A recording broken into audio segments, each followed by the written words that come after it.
பரமாத்மாவுக்கு அடுத்தது நிலை வந்து பரபிரம்ம நிலை, பரபிரம்ம நிலைக்கு அடுத்தது பகவானுடைய நிலை, அதுதான் வந்து உயர்ந்தது அப்படின்னு சொல்கிறாங்க.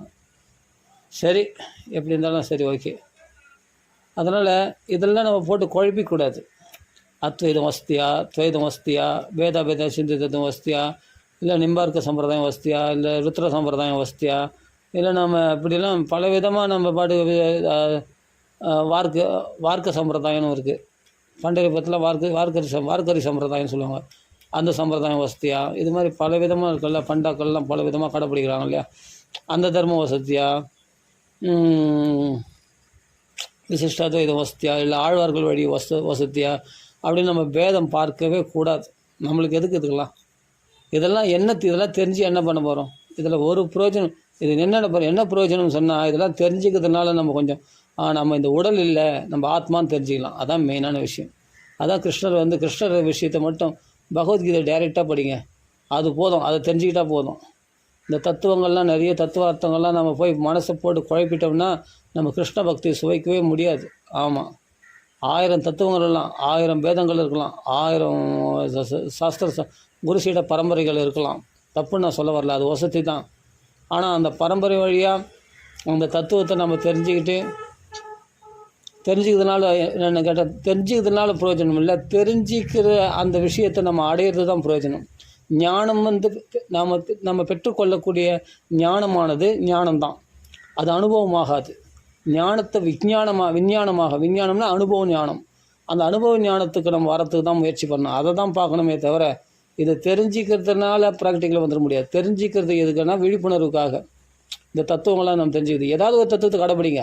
அது அத்வைதமோ, அது விசிஷ்டாத்வைதமோ, இல்லை துவைதமோ, ஏதோ ஒரு சம்பிரதாயத்தை கடைப்பிடிக்கிறாங்க, ஓகே. ஆனால் அந்த தத்துவத்தை தெரிஞ்சுக்கிட்டு என்ன பண்ணணும்? பகவானுக்கு சர்வீஸ் பண்ணணும். அதான் முக்கியம். கிருஷ்ணனை திருப்திப்படுத்தாமல் நாம் திருப்தியாக இருக்க முடியாது.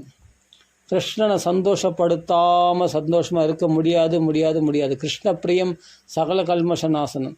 கிருஷ்ணனை சந்தோஷப்படுத்தினா தான் நம்ம கல்மஷங்கள்லாம் போகும். ஸ்ரீ கிருஷ்ண சம்பிரஸ்ன ஏனாத்மா சுப்ரசிததி. கிருஷ்ணனை பற்றி பேசக்கூடிய கேள்வி பதில்கள் தான் ஆத்ம சம்பிரசிதி, ஆத்ம பூர்ண திருப்தியுடையதாக ஆகும் இந்த ஜீவாத்மாவானது அப்படின்லாம் சொல்லப்பட்டிருக்கு. நாம் என்றைக்குமே பகவானுடைய சேவர்கள் தான். பகவான் மட்டும்தான் எஜமானன். இதெல்லாம் நம்ம தெரிஞ்சுக்கணும். வைஷ்ணவ சம்பிரதாயத்தில் இதுதான். அது விசிஷ்டமோ துவைதமோ எல்லாத்துலேயுமே இதுதான் சொல்ல, இந்த விஷயத்தை தான் சொல்லி கொடுத்துருக்காங்க மகான்கள்லாம். அதனால் ஏதாவது ஒரு குரு சிஷ்ய பரம்பரையை நம்ம ஃபாலோ பண்ணுறது தப்புன்னு சொல்ல வரல. அந்த தத்துவங்களை தெரிஞ்சிக்கிறதோட நிறுத்திக்கக்கூடாது. அந்த தத்துவங்களை தெரிஞ்சிக்கிறது அது ப்ராக்டிக்கலாக கொண்டு வரதுக்கு என்ன? அந்த ப்ராக்டிக்கல் தான் நாம சங்கீர்த்தனமும் கதாசிரவணமும். இவ்வளோ தான். இந்த கதாசிரவணத்துக்கும் நாமத்துக்கும் பக்குவப்படுத்துறதுக்காக தான் நம்ம நிறைய சர்வீஸ்லாம் பண்ணுறோம், பகவானுக்கு சேவைகள் செய்கிறோம். அந்த சேவைகள் வந்து எதுக்காக அப்படின்னா பகவான் சந்தோஷம் அடைவான். நாம் என்றைக்குமே சேவகர்கள் தான். ஒன்று குடும்பத்துக்கு சேவை செய்வோம் லௌகிகத்தில், இல்லைனா எங்கேயாவது போய் 10 ரூபா சம்பளத்துக்கு போய் யாருக்கையும் போய் சேவை செய்துன்னு கை கட்டி வேலை செய்துன்னு இருப்போம். அது பகவானுக்கு தான் சேவை செய்யணும். நம்மளுடைய சேவகத்தன்மையை துஷ்பிரயோகம் பண்ணுறோம். நம்ம உண்மையிலே நமக்கு சேவகத்தன்மை எதுக்கு? நம்ம யாருக்கு சேவை செய்யணும்னா கிருஷ்ணனுக்கு தான் சேவை செய்யணுமா. அப்போ நம்ம உலகத்துக்கு சேவை செய்யணும்னா அது தவறுதல் தான், அவிதிபூர்வகம். ஆனால் வேறு வழி இல்லை, வைத்தப்பாட்டுக்காக நம்ம அந்த சேவைகளை நம்ம செய்து தான் ஆகணும். அப்படின்னும்போது பகவானே அதை ஒத்துக்கிறான், அலோட் பண்ணுறான்.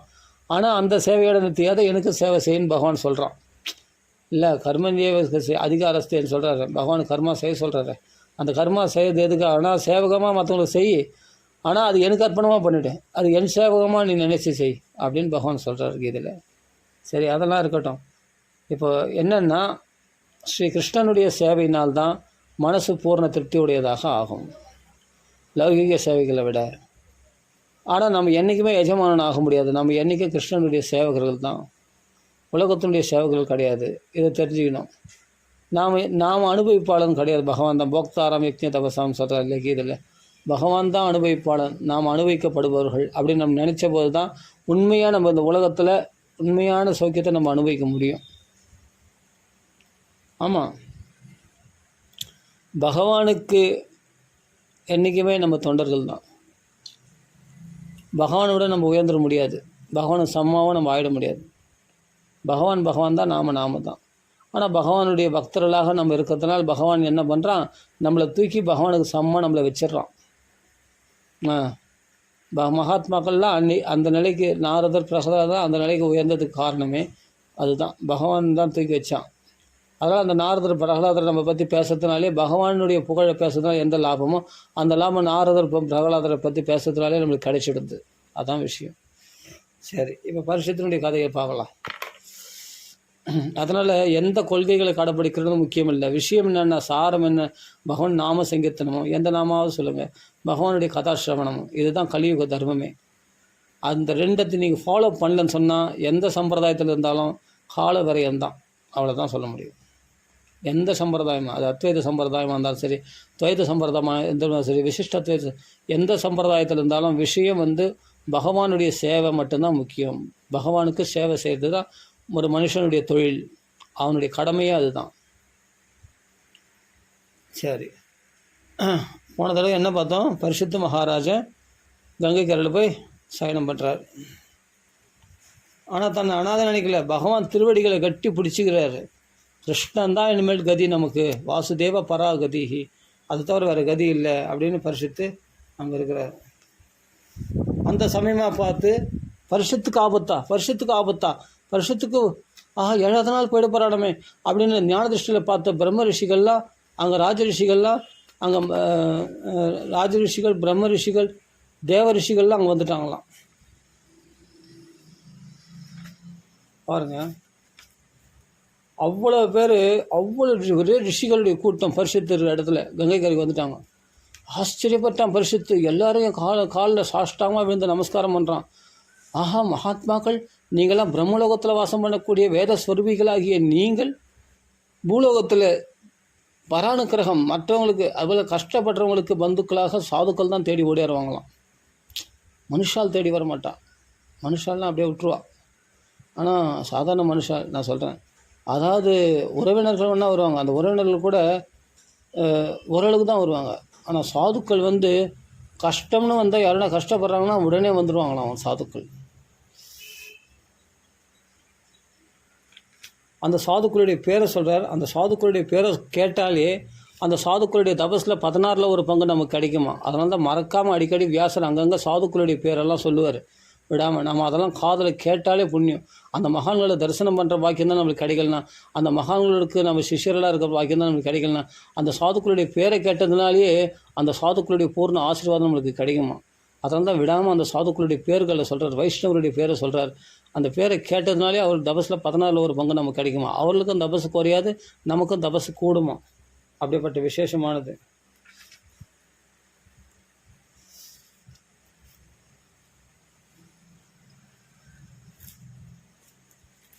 இப்படி கங்கை கரையில் போய் உட்கார்ந்து கொண்டு இருக்கிறார். உலகத்தையே பரிசுத்தப்படுத்தக்கூடியவர்கள் யார்? அந்த மகாத்மாக்கள், அந்த ராஜரிஷிகள், தேவ ரிஷிகள்லாம் அவங்களாம் அங்கே வந்திருக்காங்க இல்லையா. அவர்கள்லாம் பாருங்கள். தத்ரோபஜக்மர் புவனம் புனானா மகானுபாவா முனியா ச சிஷ்யாக. அந்த முனிவர்கள் தன் சிஷ்யர்களோடு வந்திருக்காங்களாம். மகானுபாவர்கள் ஆகிய அந்த முனிவர்கள் புவனம் புனானம், அவர்களுக்கு தீர்த்த யாத்திரையினால் அவர்கள் புனிதம் அடைய வேண்டிய அவசியம் இல்லை. அப்படி தீர்த்த யாத்திரையில் பாவிகள்லாம் தங்கள் பாபத்தை கழுவி விட்டு போகிறார்களே, அந்த பாவத்தை இவர்கள் எடுத்துக்கொள்கிறார்களாம். இவர்களுக்குள்ளே இருக்கிற கிருஷ்ண பரமாத்மா கதாபிரதனாகிய பகவான் தன் திருவடியில் அந்த பாவத்தை இவர்கள் ஹிருதயத்திலிருந்து பகவான் எடுத்துக்கிறானாம்.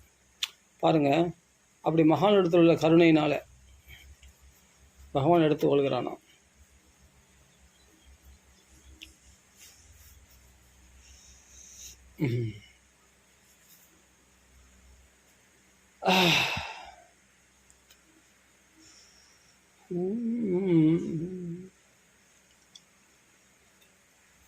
தத்ரோபஜக்னோர் புவனம் புனானா மகானுபாவா முனிய சிஷ்யா பிராயேன தீர்த்தா அபிகமாபதேசகி ஸ்வயம் ஹி தீர்த்தானி புனந்தி சந்தா. ஸ்வயமே தீர்த்தஸ்வரூபமாக பரிசுத்தமானவர்களாக இருக்கக்கூடிய அவர்கள், அந்த சந்துக்கள், அந்த சாதுக்களானவர்கள், அவர்கள் இதுபோல் பாவிகளால் கழுவப்பட்ட அந்த தீர்த்தங்களில் உள்ள பாவத்தை எடுத்துக்கொள்கிறார்கள். அதுக்காக புவனம் புனானம், உலகத்தையே பரிசுத்தம் செய்வதற்காக அவர்கள் பூமியில் சஞ்சரிக்கின்றார்கள்.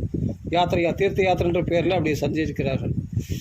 அதில் யாருன்ற அந்த பேர் மொத்த பேரை சொல்ல முடியாது. அதில் முக்கியமான பேரை சொன்னாவே நம்மளுக்கு தபஸ் கூடும். அப்படிப்பட்ட பேர் யாருன்னா அத்திர வசிஷ்ட சமணக சரத்வான்னு அரிஷ்ட நேமர் பிருகுரங்கிராஸ்ச பராசரோ காதிசுதோ அத ராம உதத்திய இந்திர பிரமத இத்மபாஹு மேதாதிதித் தேவல ஆஷ்டசேனோ பாரத்வாஜோ கௌதம பிப்பலாதः மைத்ரேய ஔர்வஹ கவச கும்பயோனிஹி தைவாயனோ பகவான் நாரதஸ்ச. யார் யார் வந்திருக்காங்களாம்? அத்ரி மகரிஷி வந்திருக்காராம், வசிஷ்டர் வந்திருக்கிறாராம், சியமண மகரிஷி வந்திருக்காராம். சியமண மகரிஷி யாருன்னா சுகன்யா என்பவர்களுக்கு கணவன். சியமண மகரிஷி கதை ரொம்ப அருமையான கதை, 9ஆம் ஸ்கந்தத்தில் வருது. அந்த சியமண மகரிஷி சுகன்யா சின்ன பெண்ணு, சியமணர் வயசானவர். அப்படிப்பட்ட பரம பாகவதற்கு பணிவிட பண்ணணுன்றதுக்காகவே அவர் சின்ன வயசாக இருந்தாலும் அந்த மாந்தாதா தன் பெண்ணை மாந்தாதாவா மறந்துச்சு, அந்த பெண்ணை தன்னுடைய பெண்ணை மனசார அந்த மகாத்மா வயசில் பெரியவராக இருந்தாலும் அந்த தன் சின்ன பெண்ணை சுகன்யாவை கல்யாணம் பண்ணி கொடுத்துட்டு போகிறார் அந்த மகாத்மா பாகவதற்கு சேவை செய்யறதுக்கு. அப்படியேப்பட்ட ஒரு சியமண மகரிஷி, அப்படியேப்பட்ட பரம் பாகவதர், அவருடைய சரித்திரமானது 9ஆம் ஸ்கந்தத்தில் வருது. சுகன்யானவள் இளம் வயது பெண். அவள் தபஸில் உட்காந்துருக்கும்போது அவர் கண்களில் 2 ஜோதி தெரியுது. அது ஏதோ ஒரு மின்மினி பூச்சின்னு சொல்லிட்டு முள்ளில் குத்திட்டா கண்ணு பீறிட்டு ரத்தம் வந்துடுது. ரத்தம் வந்தபோது அந்த சியமண மகரிஷி யார் என் கண்ணை குத்துறதுன்னு சொல்லிட்டு கண்ணை பிடிச்சிட்டாரு. இது கண்ணா, நம்ம என்ன மின்மினி பூச்சின்னு நினைச்சில்ல, முள்ளை குத்திட்டோன்னு சொல்லிட்டு அந்த சின்ன பொண்ணு தெரியாமல் செய்துட்டா சியமண மகரிஷி. உடனே அங்கே ராஜாக்கள்லாம் வேட்டையாட வந்தபோது இந்த பெண்ணை கூட எடுத்துன்னு வந்துட்டாங்க இல்லையா, அந்த சின்ன பெண்ணை. இவ செல்ல பெண்ணாச்சே சியமண மகரிஷி. இது அந்த ராஜாவினுடைய மாந்தாதா, அந்த ராஜாவினுடைய பெண்ணான சுகன்யா சின்ன பெண்ணாச்சே, தவறு பண்ணிட்டா. உடனே அந்த ராஜா பார்த்தார், எல்லாருக்கும் மலமூத்திரம் விசர்ஜனம் பண்ண முடியல. மலம்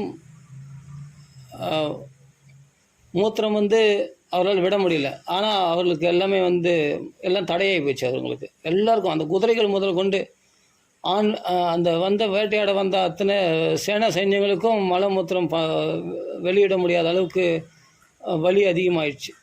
அப்போ தான் என்ன காரணம் இங்கே சியமண மகரிஷியுடைய ஆசிரமம் இருக்குது, அது ஆசிரமத்துக்கு ஏதாவது அபச்சாரம் பண்ணிங்களா யாராவதுன்னு கேட்டால், அப்போ இந்த பெண்ணு அழுதுண்டே சொல்கிறா சுகன்யா, நான் தான்ப்பா தெரியாமல் அவர் கண்ணில் கொத்திட்டேன், அவர் ரத்தம் பீரிட்டு அடிக்கிறேன், ஐயோ பாகவத அபச்சாரம் ரொம்ப கொடியதாச்சுன்னு சொல்லிட்டு உடனே அந்த சியமண மகரிஷி போனால் கண்களில் கண்ணீர் தெரியும்.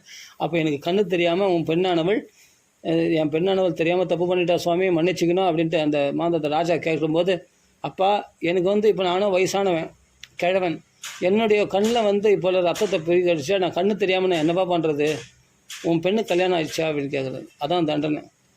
பெண்ணு என்னன்னா சின்ன பெண்ணு, அவளுக்கு கல்யாணம் ஆயிடுச்சான்னு கேட்டால், இனிமேல்ட்டு நான் ஒரு தண்ணி வேணும் சாப்பாடு வேணும்னா கூட ஒன்றத்தை அண்டி இருக்க வேண்டிய சூழ்நிலை எனக்கு ஏற்பட்டுச்சு. என் கண்களில் குத்திட்டா முள்ளால், நான் என்ன பண்ணுறதுப்பா, உன் பெண்ணு கல்யாணம் ஆயிடுச்சான்னு கேட்டால், உன் பெண்ணை கொடுக்குறியான் அப்படின்ட்டு உன் பெண்ணை கொடுப்பா அப்படின்னு. அந்த சின்ன அழகான அந்த சுகன்யானவள் சுகன்யா, அழகான பெண்ணானவள், அந்த அழகான கன்னிகையான அந்த பெண்ணால் மேலே அவர் கல்யாணம் பண்ணிடுறார். அந்த ராஜாவை மனசார ஆஹா பரம பாகவதற்கு நாம் கல்யாணம் பண்ணி வைக்கிறோமே, நம்ம பொண்ணு நல்ல இடத்துல வாக்கப்பட போகிறாளேன்னு சொல்லிட்டு சந்தோஷமாக அந்த மகாத்மாவுக்கு பணிவிட பண்ணுற பாக்கியம் கிடைச்சதே. அவர் கண்ணு தெரியாமல் இருக்கிறே, அவர் நீதமாக அழைச்சின்னு போகணும் அப்படின்னு சொன்னோடனே அப்படியே சுகன்யை மனமும் அவர் கல்யாணம் பண்ணிக்கிறான். அப்பா சொன்னால் அப்போல்லாம் மீற மாட்டாங்க. உடனே அப்படியே அந்த பரம பாகவதற்கு கல்யாணம் பண்ணிட்டு அவளோட சந்தோஷமாக இருக்கிறார் அந்த சுகன்யானவர். அந்த சியமண மகரிஷி தான் கடைசியில் என்ன பண்ணுறார், அஸ்வினி தேவர்களை பிரார்த்தனை பண்ணி கண்களை வரவழைத்து கொண்டார். வரவைத்த பிறகு அவள்மா யோவாவாக மாறி அந்த பெண்ணுக்கு தகுந்த தன்னுடைய வாலிப வயது கொண்டவர்களாக அவளை உல்லாசமாக சந்தோஷப்படுத்துகிறார் அப்பா. அப்போ பெண்ணை குத்தமோ கண்ணை குத்தமோன்னு சொல்லக்கூடிய அப்படியேப்பட்ட மாந்ததான் என்ன தான் பண்ணுறாரு, அந்த கிழவருக்கு நம்ம கல்யாணம் பண்ணி கொடுத்தோமே, நம்ம பொண்ணு நல்லா வாழலாம் போய் பார்க்கணும் இல்லையா, அதெல்லாம் பார்க்கலான்ட்டு போனால் இவர் பாட்டுக்கு சின்ன வயசு பையனா அழகாக ஊஞ்சல் ஆடின்னு இருக்கார். இவர் பாட்டு வெத்தலை மடித்து கொடுத்துன்னு இருக்கலாம், தாம்பலம் மடித்து கொடுத்துன்னு இருக்கலாம். கணவனுக்கு ஊஞ்சல் ஆட்டி விட்டுன்னு இருக்கலாம். யாராவது சுகன்யானவள் அந்த கணவருடைய அழகை பார்த்து ரசிச்சுட்டு இருக்கலாம் பாட்டுக்கு. அவர் சாப்பிட்ற அழகு, அவருடைய பணிவிட பண்ணுற அழகு, அதுதானே ஒரு பதிவிரதா ஸ்திரீனுடைய லட்சணம். எதுக்காக அலங்காரம் பண்ணிக்கணும்? தன் கணவன் பார்த்து ரசிக்கிறதுக்காக தானே தன்னுடைய அழகெல்லாம், ஊரார் மெச்சிக்கிறதுக்காகவா? கிடையாது இல்லையா? தன் கணவனுக்கு பணிவிட சேர்ந்து அவளுக்கு ரசிக்கிறதும், அவளை பார்த்து இவர் ரசிக்கிறதும், இப்படி தானே தன் ஒத்துமையுள்ள ஒரு தம்பதிகளானது அப்படி தானே அந்யோன்யமாக இருக்கணும். அந்யோன்ய அபாசிரியம் அப்படி தானே இருக்கணும். ஊரில் 4 பேர் மெச்சிக்கிறதுக்காக கிடையாது. தன் கணவன் தன்னுடைய அழகை பார்த்து ரசிக்கணும். அதே மாதிரி தன் கணவனுடைய அழகை தான் ரசிக்கணும். அப்படி எந்த செய்களையும் அதில் ஒரு பாசிட்டிவாக பார்க்கணுமே தவிர அவர்களை குறை சொல்லக்கூடாது இல்லையா? கணவன் மனசை புண்படுத்தக்கூடாது இல்லையா? அதுதானே ஒரு பதிவிரதாசிரியருடைய லட்சணம். அதனால் இவர் வந்து அந்த ரிஷி வந்து அவர் யுவாவாக இருக்காராம். அவர் வந்து ஊஞ்சலில் இருக்கும்போது ஊஞ்சலில் தாளாட்டின்னு இருக்கலாம் என் பாட்டுக்கு. அப்படி சேவை செய்கிறான். அப்படி இருக்கும்போது அந்த மாந்தாதா மகாராஜா என்ன பண்ண சீர்வரிசைகள்லாம் கொண்டு வந்து அந்த பெண்ணுக்கு சமர்ப்பிக்கும் போது இந்த ஊஞ்சலில் பார்த்தா சின்ன பையனாக யாரும் இருக்காங்க. அவர் ரிஷி தான் இப்போ யுவாவாக மாறிட்டார். பெண்ணுக்கு தகுந்த மாதிரி சுகன்யைக்கு ஏற்ற மாதிரி மாறிட்டார். எப்படியாப்பட்ட தபஸ்வி அந்த பெண்ணை சந்தோஷப்படுத்துறதுக்காக யுவாவாக மாறிட்டாராம். பாருங்கள், பெண் ஆசையானது அப்படி. சரி, ஓகே.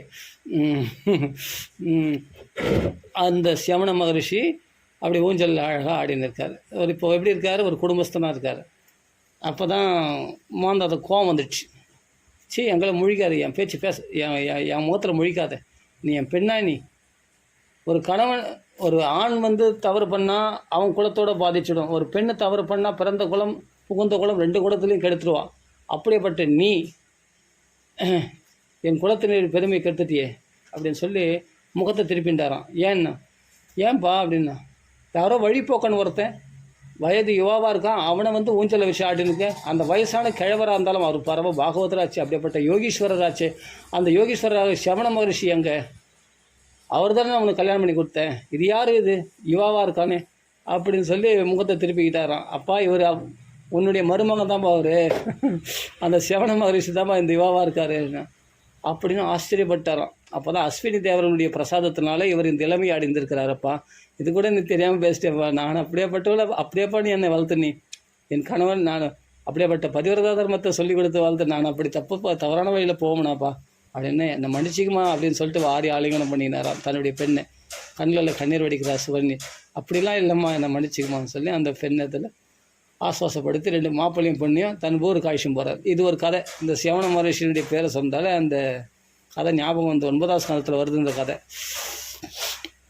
அந்த அஸ்வினி தேவர்கள் யாருன்னா தேவ வைத்தியர்கள். தேவ வைத்தியர்களுக்கு வந்து என்னன்னா அமிர்தம் கிடையாது, அவர்களுக்கு சோமபானம், அவர்களுக்கு யாகத்தில் வந்து பாகம் கிடையாது. அந்த யாகத்தில் வந்து அஸ்வினி தேவர்களுக்கு வந்து நான் உங்களுக்கு யாகத்தில் பாகம் வாங்கித்தரேன். ஆஹா, இந்திரன் வந்து என்னென்னா தேவ வைத்தியர்களுக்கு ஏன்பா இப்போ குடும்ப வைத்தியர்னு சொல்கிறேன்ப்பா, அவர் என்னென்ன ஃபேமிலி டாக்டர்னு சொல்கிறேன்ப்பா. ஃபேமிலி டாக்டருக்கு வந்து சொத்து எழுதி கொடுக்க முடியுமா? ஃபேமிலியில் நம்ம ஒருத்தராக இருக்கார், அவர் தேவ வைத்தியர். அவர் வந்து என்னென்னா எங்கள் தாத்தா காலத்துலேருந்து அவர் வந்து ஃபேமிலி டாக்டர்ப்பா. அவருக்கு ஏதாவது அவர் எப்போத்தாலும் அந்த டாக்டர் தொழிலே பண்ணிருக்கார். அதில் வர வருமானம் கம்மியாக இருக்குது. நம்ம சொத்து பாத்திலாம் நிறைய இருக்குது, நம்ம கொஞ்சம் கொடுக்கலாம்னா கொடுக்க முடியுமா? ஆனால் கொடுக்கலாமா? ஏன்னா நம்ம குடும்பத்துக்காக அப்படி உழைச்சிருக்காரு அந்த டாக்டர்னா. அவருக்கு ஏதோ ஒரு வருமானம்லாம் கஷ்டப்படுறாங்கன்னா நம்ம குடும்பத்துக்காக ஒரு ஃபேமிலி டாக்டர் ஆச்சு அப்படின்னு சொல்லி தேவ வைத்தியத்தில் கொடுக்க முடியுமா? ஆனால் கொடுப்பாங்க இல்லையா? சில பேர் இறக்கப்படுறவங்க கொடுப்பாங்க இல்லையா? அதனால் வந்து இந்திரன் நம்மனா எல்லாம் சோமயாக தேவர்களுக்கு கொடுக்கக்கூடிய பாகம்லாம் வந்து அஸ்வினி தேவர்களுக்கு கொடுக்காமே இருந்தானோ ரொம்ப நாளாக. கடைசியில் என்னென்னா அந்த சியமன மகரிஷி நம்மனா தன்னுடைய யாகம் நடத்தி அந்த யாகம் நடத்தி அதில் உள்ள பாகத்தை வந்து தேவர்களுக்கு கொடுக்குற அதே பாகத்தை அஸ்வினி தேவர்களுக்கும் கொடுத்தாராம், அந்த ஹவிர் பாகத்தை. அது கொடுத்த போது இந்திரன் என்ன பண்ணால் வஜ்ராயத்தை தூக்கி சியமன மகரிஷியை வெட்டுறதுக்கு வந்துட்டான். தூக்கின கை அப்படியே நிற்கட்டா, அவனுக்கு கை இறங்கக்கூடாதா அப்படின்னு சொல்லி சாபம் கொடுத்தாரு. தூக்கின கை தூக்கின மாதிரி அப்படியே நின்றுங்குது. அப்படியே எவ்வளோ நேரம் அப்படியே வஜ்ராயத்தை தூக்கி தலைமையில் வச்சுருப்பான். அப்படியே நின்றுங்கடுறான் அவன். யார்? இந்திரன்லாம் தேவரெல்லாம் சுயநலவாதிகள். அந்த சுவகாரிய குசலாக தன் காரியத்தை சாதிப்பவர்கள் தேவரெல்லாம் நிறைய அது மாதிரி குணங்கள்லாம் இருக்குது.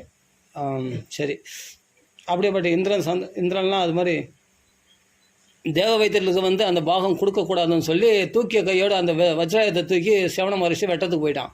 அந்த தூக்கிய கை இறங்கக்கூடாது ஹூங்காரம் பண்ணி அப்படியே அசைவற்று நிறுத்திட்டார். அவ்வளோதான். அதுக்கு பிறகு அஸ்வினி தேவர்களுக்கு பாவம் கொடுத்த பிறகு அப்புறம் இந்திரன் மன்னிப்பு கேட்டுட்டான். நான் பண்ணது தவறு தான், என் கையை இறக்குங்க அப்படின்னு. உடனே அவர் அனுக்கிரகம் பண்ண உடனே அந்த வஜ்ராயத்தை தூக்கின கையானது இறங்குச்சான். இது மாதிரி தூக்கிய கையை அப்படியே நிறுத்தும்படி செய்துட்டார். இந்திரனுக்கு தண்டனை கொடுத்தார். மகரிஷிகளால் என்ன பண்ண முடியும்? என்ன பண்ண முடியாது. அவர்கள் எதையும் சாதிக்க முடியும். அப்போ அன்னிலேருந்து அஸ்வினி தேவர்களுக்கு வந்து யாகத்தில் அவர்களுக்கும் ஹவிர்பாகம் உண்டு அப்படின்னு ஏற்பட்டது. அந்த சியமன மகரிஷி தான் அந்த ஏற்படுத்தி கொடுத்தது. அதனால் இவங்களாம் வேதத்துலேயே இந்த இதெல்லாம் வரும், இந்த கதைகள்லாம் வரும். வேதத்தில் வரக்கூடிய கதைகள் இதெல்லாம் 9ஆம் ஸ்கந்தத்துலேயும் வருது. எனக்கு இளமை வாங்கி கொடுத்தான் இல்லையா அந்த அஸ்வினி தேவர்கள், அவர்களுக்கு தேவலோகத்திலே அவர்களுக்கு அவிர்வாகம் வாங்கி கொடுக்குறாங்க, வாங்கி கொடுத்தார். ரிஷிகளால் நினைச்சா தேவர்களையே அசைவட்டு செய்ய முடியும். இதெல்லாம் மகான். அதனால தான் இந்த மகானுடைய பேரை சொல்கிறது மறக்காமல், அந்த மகானுடைய பேரை கேட்டாலே நம்மளுக்கு வந்து அவருடைய தபஸ் அந்த மகாத்மாவை நினைக்கிற பாக்கியம் கிடச்சிது பாருங்கள். இப்போ நம்ம கிருஷ்ணகாரியாக பேசணும், அந்த சிவன மகரிஷியுடைய கதையை பேசணும். அந்த பரம பாகவதர் மகா யோகீஸ்வரர் கண்களில் ஜோதி தெரியுதுன்னா அவருடைய தன் குண்டலினி சக்தியின் மூலமாக, குண்டலினி சக்தி வழியாக அவர்கள் வந்து அந்த சுஷும்னா நாடி வழியாக அவர்கள் அந்த குண்டலினி சக்தி மூலம் அந்த சக்தி எழுப்பி அந்த கண்களில் தன்னுடைய ஜடராக்னி தான் அந்த ஜோதியாக பிரகாசிக்கிறது இல்லையா, பூர்வ மத்தியில் அந்த கண்களால் அந்த ஜோதியை காண்பித்தார்களே. அப்போ எப்படியாப்பட்ட மகா யோகீஸ்வரராக இருக்கணும் யோசிச்சு பாருங்கள் அந்த சிவன மகரிஷி. அப்போ அவர் பேரை சொன்னாலே நமக்கு அந்த தபஸ்னுடைய பலன் நமக்கு கிடைக்கும் அப்படின்றது தான் அர்த்தம். சரி, அவருடைய கதையை பார்த்தோம். இப்போ அத்ரிர் வசிஷ்டர் சிவன மகரிஷி சாரத்வான், அதாவது கிருபாச்சாரியுடைய அப்பா தான் சரத்வான் சொல்லக்கூடியவர். அவர் அரிஷ்டநேமி, பிருகு மகரிஷி, அங்கிரசு, பராசரர், காதியினுடைய புத்திரராக இருக்கக்கூடிய விஸ்வாமித்திரர், அதுக்கு பிறகு வந்து பரசுராமர், உதத்தியர்னு சொல்லக்கூடிய ரிஷி, அப்போ இந்திர பிரமதர், இத்மவாகர், மேதாதிதி, தேவலர், ஆஷ்டசேனர், பாரத்வாஜர், கௌதமர், பிப்பலாதர், மைத்ரேயர், ஔர்வர், கவஷர், கும்பயோனியில் பிறந்த அகஸ்தியர், அது பிறகு பகவானான வியாசர், நாரதர் மற்றுமுள்ள இந்த தேவ ரிஷிகள், பிரம்ம ரிஷிகள், ராஜ ரிஷிகள், அதே மாதிரி அருணரை முதலாக கொண்ட ரிஷிகள் ஆகிய பலர் பேர் அங்கே வந்திருந்தாங்களாம். அந்த ராஜாவான பரிசுத்து வந்த அத்தனை ரிஷிகளுக்கும் சாஷ்டாங்கமாக காலில் விழுந்து நமஸ்காரம் பண்ண தலையால் வணங்கினானா அந்த ரிஷிகளுக்கு. வணங்கி அவர்கள் எல்லாருக்கும் ஆசனம் கொடுத்து உட்கார வச்ச பிறகு அப்போ கைகூப்பி கொண்டு அந்த ரிஷிகளத்தில் பிரார்த்தனை பண்ணுறான். என்ன பண்ணுறான்? பிரார்த்தனை பண்ணுறான். அஹோவயம் தன்யதமா நிருபாணாம் மகத்தமா அனுக்கிரகணீயசீலாக ராஜ்ஞாம் குலம் பிராமண பாத சௌச்சாத்து தூராத் விசிஷ்டம் பத கர்ஹ்ய கர்ம. சுவாமி, நீங்களாம் மகாத்மாக்கள், உங்கள் பாதங்களை சேவிக்கத்த கூட தகுதி இல்லாத நான் பெரிய மகதபச்சாரம் பண்ணிட்டு வேணான், என்னை தேடி நீங்கள் வந்திருக்கீங்களே, என்ன பாக்கியம், எனக்கு என்ன பாக்கியம். உங்களுக்கு அப்படியேப்பட்ட நான் புண்ணியம் பண்ணவனா, நான் மகா பாபத்தை கர்ஹ்ய கர்மக அப்படியேப்பட்ட கேவலமான ஒரு காரியத்தை நான் செய்துட்டு வந்திருக்கேன் சுவாமி. ஒரு பிராமணருடைய கழுத்தில் வந்து பாம்பை போட்டு வந்திருக்கேன் சுவாமி. அப்படியேப்பட்ட என்னை வெறுக்கத்தக்கவர்கள் ஒரு மகாத்மாவுக்கு பண்ண அபச்சாரம் தானே எல்லா சாதுக்களுக்கும். அப்படியேப்பட்ட சாதுக்களாகிய நீங்கள் என்னை வெறுக்க வேண்டி இருக்க என்னை தேடி வந்திருக்கீங்களே சுவாமி. கடைசி காலத்தில் நான் என்ன அவ்வளோ புண்ணியம் பண்ணிட்டேனா? எனக்கு உங்கள் முகத்தில் முழிக்கிறதுக்கே எனக்கு ரொம்ப வெக்கமாக இருக்குது சுவாமி. ஆனால் நீங்கள் அந்த தவறுதலை சுட்டி காட்டுபவர்கள் கிடையாது. என்னவோ ஏதோ தெரியாமல் பண்ணிட்டான் பரிசுத்து அப்படி பண்ணுறவன் இல்லையே, அப்படி போகிறவன் இல்லையே, பரம பாகவதனாச்சே, சாதுக்களை மதிக்கிறவனாச்சே, அவனால் தானே கல்வி நிக்கிரகம் பண்ணப்பட்டு உலகத்தில் தர்மம் செழிச்சிருக்கிறதுக்கு காரணம். அவன் கிருஷ்ண பக்தனாச்சே. அவன் என்னமோ ஏதோ தெரியல, என்னவோ அவசரப்பட்டுட்டான், தெரியாமல் கழுத்தில் பாம்பு போட்டுட்டான். அப்படி நினச்சி என்னை தேடி வந்திருக்கீங்கன்னே சொன்னேன். அந்த குற்றத்தை நினைக்காம என்னிடத்தில் இவ்வளோ கருணை காட்டி என்னை தேடி வந்திருக்கீங்களே சுவாமி. நான் அவ்வளோ புண்ணியம் பெற்றவனா, அவ்வளோ பாக்கியம் பெற்றவனா? நான் இன்றைக்கி தான் தெரிஞ்சு சுவாமி, கிருஷ்ண பரமாத்மா வந்து அன்றைக்கி கோவிந்தா அப்படின்னு சபையில் கத்துனா திரௌபதி. பைத்ருஷசேய பிரீத்தியர்த்தம் தத் கோத்திரஸ்ய ஆத்த பாந்தவக. அந்த கோத்திரத்தில் வந்த கஷ்டப்படுறவங்களுக்கு பந்துவாக இருக்கக்கூடிய பகவான் இந்த கடைசி காலத்தில் என்னை கிருஷ்ணன் கைவிட்டுட்டான்னு நினச்சேன். யாருமே இல்லைன்னு நினச்சேன். சாதுக்களாகிய நீங்கள் தானே எனக்கு வந்து கை கொடுத்தீங்க. இன்றைக்கி சொந்தம் இல்லை, பந்தம் இல்லை, எங்கள் தாய் தந்தை யாருமே இல்லை. கடைசியில் என் மனைவி, குழந்தைகள் எல்லாத்தையும் திறந்துட்டு வந்துட்டேன். இப்போ நம்மளுக்கு யார் கதி? ரங்கநாதன் தானே கதி கடைசி காலத்தில். அப்படியேப்பட்ட ரங்கநாதனை தியானம், கிருஷ்ணா கிருஷ்ணா தியானம் பண்ண சாதுக்கள் தேடி வந்துட்டா. பத்தியா, சாதுக்கள் வந்துட்டா. இனிமேல் எனக்கு இப்போ உயிர் போட்டோம் சாமி, எனக்கு கவலை இல்லை சாமி. காயத விஷ்ணு காதாக தசத்வலம் காயது. என் உடம்பு வந்து அந்த தக்ஷகன் என்ற பாம்பு இப்போ கடிக்கிட்ட சுவாமி. இப்போ கடிக்கிட்ட நான் போகிறதுக்கு நான் தயாராக இருக்கிறேன். ஆனால் விஷ்ணுவுடைய கதைகளை நீங்கள் பேசுங்க சுவாமி. உங்களிடத்துல நீங்களாம் பிரம்ம ரிஷி, நீங்களாம் வேதஸ்வருவிகளாக பிரம்மலோகத்தில் வாசம் பண்ணக்கூடிய ரிஷிகள். நீங்கள் மூலோகத்தை வந்துட்டீங்கன்னா உங்கள் நன்மைக்காக கிடையாது சுவாமி. பரானுக்கிரக சீலசாரக, பிறருடைய அனுக்கிரகத்துக்காகவே நீங்கள் வாழக்கூடியவர்கள். நீங்கள் உங்களுக்காக வேண்டியது என்ன? என்னை தேடி வந்து உங்களுக்கு ஆக வேண்டியது என்ன? இன்றைக்கி நான் ராஜ்யத்தை ஆள்றேன்னா, இல்லை பொண்ணு பொருளை கொடுக்கறதுக்கு நான் ராஜ்யத்தை சக்கரவர்த்தி ராஜ்யத்துலேயே இருக்கேன். நான் எல்லாத்தையும் தூக்கி போட்டு கை வீசிட்டு வரும் கடத்தல பிடிச்ச தரித்திர வாசம்னு சொல்கிற மாதிரி இந்த தரித்திரனா இப்போ வாசம் பண்ணியிருக்கிறேன். எல்லாத்தையும் உதறி தள்ளிட்டு வெறும் கையோட தரித்திரனா இங்கே வந்து படுத்துனது. இப்போ வந்து என்னை தேடி வந்திருக்கீங்களே. நான் ராஜ்யம் ஆளும்போதெல்லாம் இந்த மகத்து மக்கள்லாம் வரல, யாருமே திரும்பி பார்க்கல. செல்வ சௌக்கியத்தோடு இருக்கும்போது கஷ்டப்படணும் போது என்ன ஆத்ம பந்துக்களாகிய நீங்கள் தானே வருவீர்கள். சரீர பந்துக்களாக இந்த சமயத்தில் வருவாங்க. உங்களை போல மகாத்மாக்கள் தான் சுவாமி இந்த கடைசி காலத்தில் வந்து எங்களுக்கு இப்படி காப்பாற்றுவீங்க. அப்படியேப்பட்ட உங்களை தவிர வேறு யாரும் சுவாமி நான் போய் சரணம் அடைகிறது. அதனால் உங்களிடத்தில் நான் பிரார்த்தனை பண்ணுறேன் சுவாமி. நான் ஒரு நிந்தியமான கர்மாவை நான் செய்துட்டேன். தப்பான பாபாத்மா நான், பாவாத்மா தான் நான்.